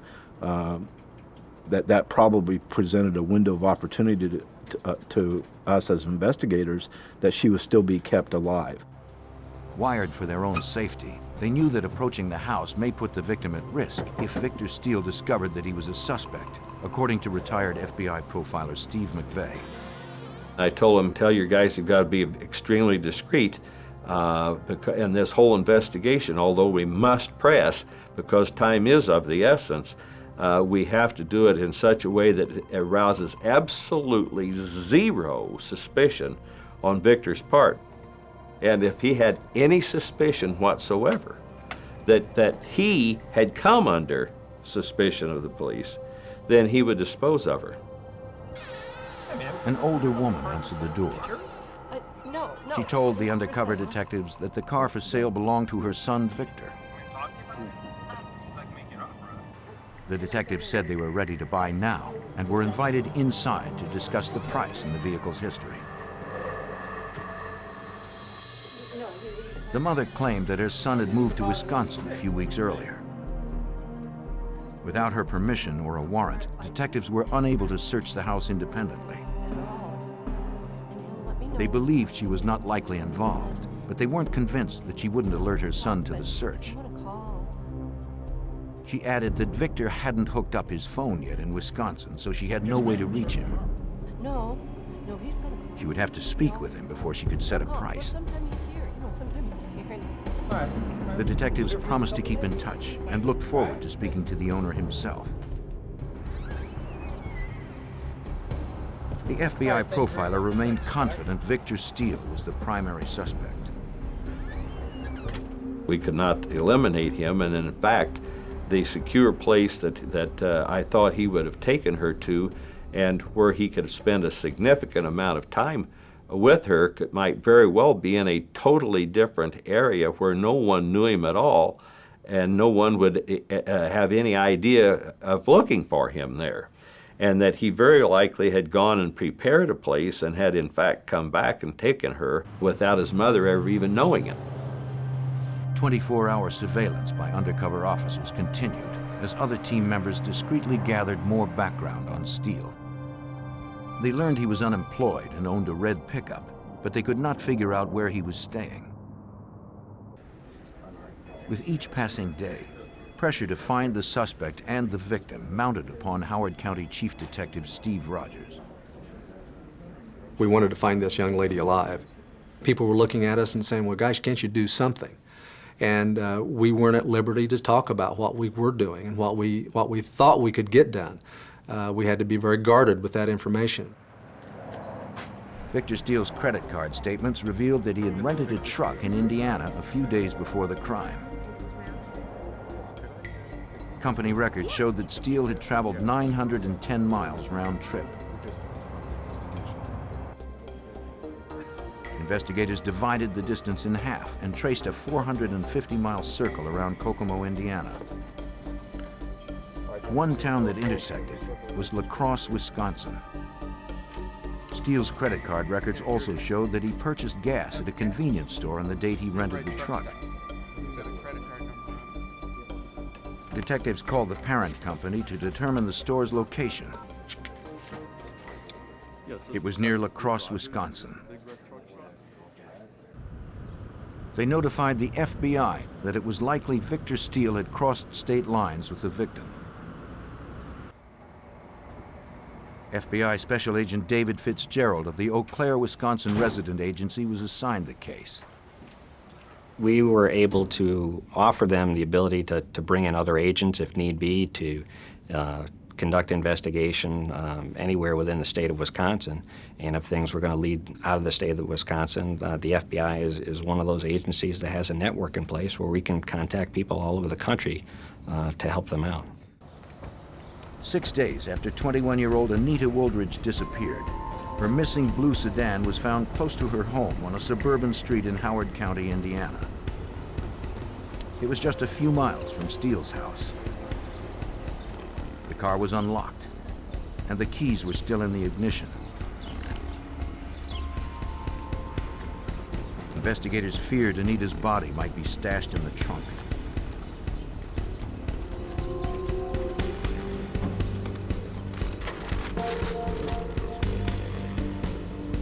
She was not there, but her red bathrobe was. Underneath, they found evidence that was more encouraging. Severed electrical ties. This was a very important thing with the profiler. He indicated to us that if these had been used to secure her arms or legs, that when they were cut from her, that would be to assist her in getting out of the vehicle. There was a good possibility that she was at least alive when she was taken out of the trunk. Detectives found no blood, seminal fluid, or other signs of struggle in the vehicle. Nor did they find fingerprints far into the car. From the driver's side window, they were able to lift what they believed was an elbow print. Technicians preserved it in the hopes it would match their suspect. Detective Rogers asked the profiler whether they should allocate a portion of his limited resources to the search in La Crosse, Wisconsin. Steve Rogers asked me if I thought it was worth him taking a troop of his people to Wisconsin to look for. We even had the name of a town where a gas purchase had been made. Now, that was really iffy in terms of that specific town being exactly where he had her. That part I was not certain at all about, but we had nothing else at that point. A contingent of Indiana detectives headed for La Crosse, Wisconsin, where they believed Steele had taken Anita. They met with Special Agent David Fitzgerald and La Crosse police at a command center in the city of 50,000. They really didn't have any specific information that Victor was here and he was here now, nor did they have any specific information that the victim, Anita, was here and was here now. And they kind of looked at us and said, "You guys must think we're crazy for being here." But, you know, they had been up for a day and a half and felt pretty strongly that something was going to happen in our area, and we were just there to help them. Not wasting any time, that evening investigators split up into several teams, looking for Steele's red pickup truck on the streets of La Crosse until 4 in the morning. But without an address or even a general location of where Steele and his victim may be, the search was fruitless. Once again, they turned to FBI profiler Steve McVeigh to help eliminate locations. They asked me whether they were looking for a live victim or a dead body. I replied that it was most likely that she was still alive and would be, as long as he thought he could control her, and that he was not under suspicion by the police. That he would keep her for a fairly significant amount of time. He would keep her in a place that he had absolute control over and felt totally secure. Investigators clung to hope that a week after her disappearance, Anita Wooldridge was still alive. 7 days after 21-year-old Anita Wooldridge had disappeared from her suburban Indiana home, authorities believed it was possible that she was still alive. They suspected convicted rapist Victor Steele was holding her somewhere in La Crosse, Wisconsin. But Chief Detective Steve Rogers had no proof and no known address. We had a hope that she was alive. We did not know that she was alive. This was our last-ditch effort to find her, in the sense of finding her alive, that we had to get there, set up a command post, and be ready for when we received the information where he could possibly be. Remember us? To get it, undercover detectives wearing hidden transmitters returned to Steele's last known residence, his mother's home in Howard County, Indiana. Posing as interested buyers for the suspect's used car out front, officers hoped to glean Steele's whereabouts from his mother. Kokomo City Detective Michael Holzapfel was aware of the danger. Our concern was that if we were discovered making our inquiries regarding Victor Steele at this stage of the investigation, that we might be contributing to the murder of this victim, that it might place her life at immediate risk. It was a risk they had to take. His mother maintained that she still didn't have a telephone number for her son in Wisconsin. But she did have an address. The undercover officer repeated the address out loud to his partner so it could be heard by detectives listening outside.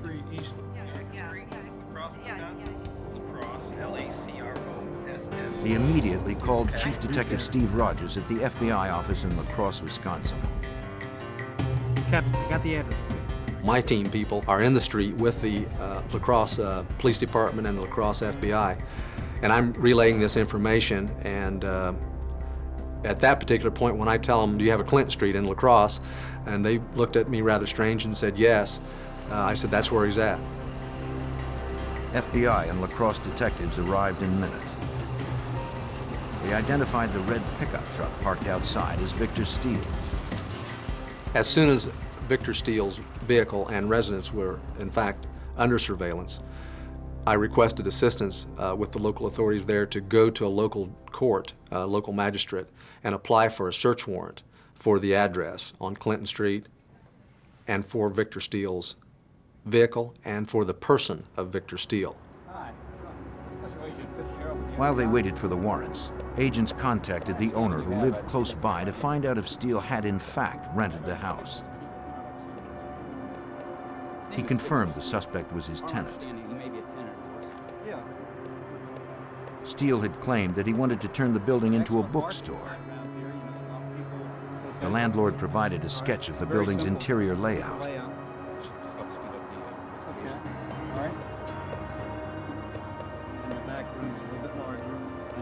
He also gave the FBI a key to the front door. Outside the rental property, investigators consulted the FBI profiler. They asked him what the chances were that Steele was holding Anita inside the building. Profiler Steve McVeigh warned that if she was there, getting to her safely would be difficult. They were trying to determine whether they needed to storm the place, or whether that was even the place that he would have her or not. So I was confident he did in fact have her there. She would be very well secured. I did tell him that I thought there was at least a 50-50 chance that should they attempt to storm the place while he's there, that he would kill himself and kill her too. Investigators had no way to confirm who was inside. If they waited to go in, they might be too late. We were again calculating with the resounding thump of this clock ticking in the back of each of our minds and our hearts as to whether or not do we make an entry? Do we wait? Do we stage a surveillance, watch and wait? Do we go ahead and force an entry? That decision was in part made by us witnessing Victor Steele leave the residence. After a week of searching, investigators got their first glimpse of the suspect. He climbed into his truck and drove away. The surveillance team followed, but decided it would be imprudent to stop him for questioning. One of the risks that we did face is that, say, he had Anita at another location that was not the residence, and he decided that he did not want to cooperate with us, and he just left. He may never go to that place again, and we may never find any. Agents tracked Steele to a lumber yard.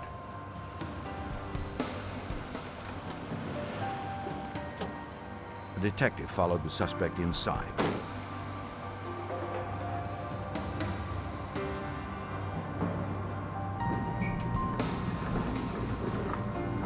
Steele seemed interested in long planks of wood. I witnessed him make purchase of lumber. That in itself was a chilling observation and bit of information to convey back to the surveillance team because we had thoughts in mind. What's he using lumber for? To make a cage, to make a coffin?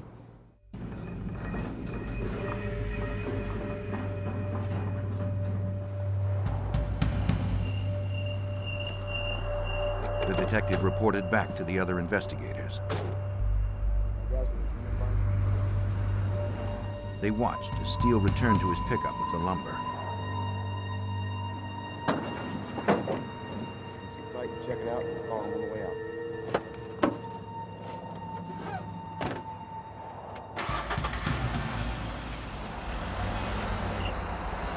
Investigators continued their tale.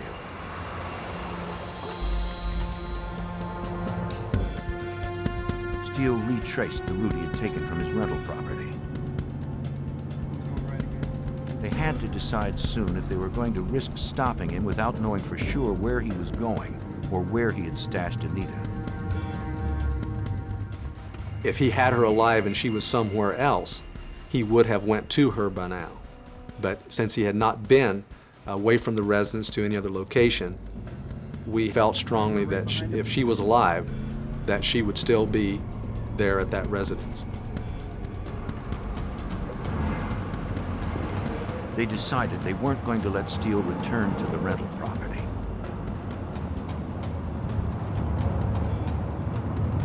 Take him down, take A him down. lacrosse detective radioed to a uniformed officer to stop the pickup. The decision would mean the difference between life and death for Anita Woolridge. 8 days after a 21-year-old Indiana woman was abducted from her home, the FBI and local authorities stopped the prime suspect in La Crosse, Wisconsin. They believed Victor Steele was holding Anita Woolridge in a rented house nearby, but they had no proof that she was there or that she was still alive. Since they did not have enough to arrest the suspect, a La Crosse police cruiser pulled the pickup to the side of the road on the pretense of a routine traffic stop. Then the FBI approached. Special Agent David Fitzgerald asked the suspect if he would assist in their investigation. He wasn't under arrest, and I didn't want to make him feel like he was. I had no probable cause that I was aware of at that time to arrest Mr. Steele, and I just wanted to have a conversation with him. Steele agreed to cooperate and accompanied agents back to the FBI office. The sex offender claimed to know nothing about Anita Woolridge's disappearance and lied about where he was living. Mr. Steele indicated that he thought that he had been stopped by law enforcement officers for his failure to register as a sex offender in the state of Wisconsin. And he indicated that he had been in Wisconsin for a couple days and that he was staying in his truck. At Steele's rental property, investigators prepared for entry. They would be ready when they got word the warrant was signed by a judge.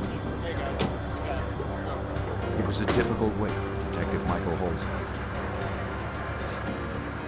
The greatest anxious moments of the investigation I would describe occurred in awaiting the arrival physically of a search warrant that was being then prepared at our command center.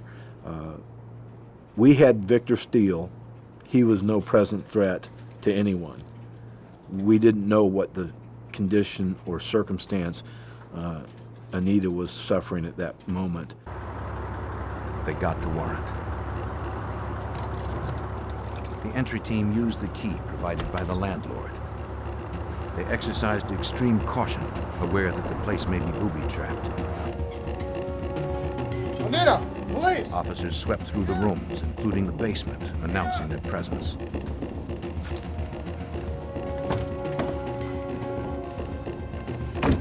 But the team heard no answer to their calls. Closet clear.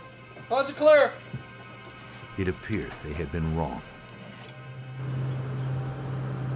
At the FBI office in La Crosse, an agent and detective continued their interview with Victor Steele. Nope. The suspect admitted that he once knew a woman named Anita from a health club, but he hadn't seen her for a while. Without Steele's cooperation, investigators realized they may never find Anita, and they didn't have enough to place him under arrest. Again, Mr. Steele indicated that he couldn't help law enforcement officers. He talked about the fact that he was not under arrest, he was detained, and he basically said, do what you gotta do to get me out of here. Anita! FBI! In the last room, authorities spotted a large metal cabinet lying face up on the floor. Its doors appeared to be secured with a broken broom handle and a butter knife. We didn't communicate verbally at that particular time, but the communication was clear that we wanted to be cautious of booby traps. We wanted to be cautious about disturbing evidence, but we needed to open that cabinet. The team members believed, dead or alive, the search for Anita was at an end. They saw no suspicious devices attached to the box, nor did they hear movement from within.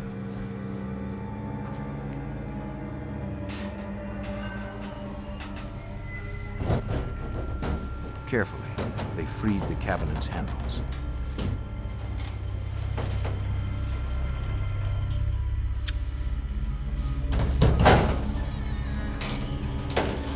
Anita? Wait. After 8 days, Anita was alive. It was hard for me to believe that it was really going to be over. And they opened the box and there's like 5 or 6 police officers standing there. And I'm like, thank God, take me home. Anita Wooldridge told her rescuers that though she was not gagged, she had been conditioned by Victor Steele not to call out. He told me he might make fake noises, so if I would scream for help, then he would kill me. And then when the police actually came to the door, I was still afraid to scream because I thought he might be playing a tape or making it up. She was handed over to the emergency medical technicians. Except for dehydration, she remained healthy even after her long ordeal. Victor Steele was placed under arrest for kidnapping and sexual assault. He remained unfazed. Victor really was not remorseful about what he had done. It appeared to me that if there was any remorse, it was in the fact that he had been caught. From the health club where you used to Anita had little to eat during her captivity. She ate her first meal as she explained to investigators the events that began 8 days earlier. Victor Steele arrived at her home at about 10:30. She recognized him from the health club and invited him in. He told her he had been out riding a bike and asked if he could come in for a glass of water. Didn't seem like a big deal that he came to the door. I knew he rode his bike everywhere, and I mean, it was really hot that day. And I just never second thought I was going to get him a glass of water, send him on his way.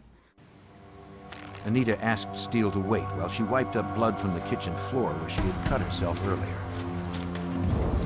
When her back was turned, Steele drew a stun gun from his backpack. I didn't know what was happening. It was all so fast, and I realized, like, I'm being attacked, and I started screaming, even though I knew no one's going to hear me. All the windows are shut and air conditioners are on. And then when he hit me in the stomach, it's just, I lost all control of my legs, like they just went limp. Steele disguised himself in women's clothes before he left the house. He first grabbed the bedspread, then Anita's robe to cover her bound wrists. Get in here and I don't hear anything out of you. He tried to shove her out the kitchen window, but decided it was easier to walk her to the car. Keep your mouth shut. He locked her in the trunk. Before taking her to Wisconsin, he brought her to his mother's house and raped her. I'd always thought I'd rather die than be raped, and then it was almost like survival mode took over my body. It was like, okay, we're gonna get through this, and I'm gonna do everything in my power not to die like this and have my parents with unanswered questions. So, you understand me? Get in. In La Crosse, Wisconsin, Steele showed her a metal wardrobe that would be her new home. He threatened to kill her if she tried to escape. Don't you bother. Anita agreed not to try, but Steele didn't trust her. I'll take that forward. I'll beat you with it. He left a quarter on top of the wardrobe to indicate if she tried to get out. I didn't like being confined like that, but at least if I was in there, I knew he couldn't touch me. But it also made it very dreadful every time I heard the box open, because I knew I was either going to have to play games with him or be raped, or he would just see him. Anita returned home to the warm welcome of friends and family. Detective Michael Holzapfel was surprised the case ended as well as it had. Having worked so many broken bodies, so many fractured stories, so many occasions that it didn't come out like you would wish, that you would hope. Although this young woman suffered an incredibly a devastating victimization,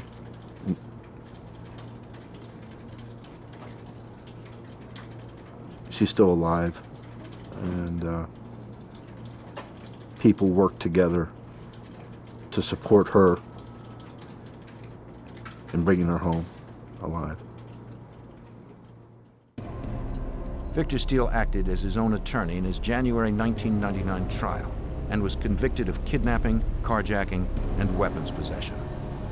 He was sentenced to life without parole and serves his time in the United States Penitentiary in Beaumont, Texas. I think my goals in life are a little bit different. I never thought of doing anything in law enforcement, and now that's something I'm looking into, that I would like to do that to help other people. And it gives me a goal that, I want other people like him off the streets. And so that's a little bit different than my original plan in life. The life-changing experience would have shattered many others. But Anita Woldridge transcended her ordeal because of her strong personality and individual faith. She now hopes to become an FBI agent to help others as they helped her.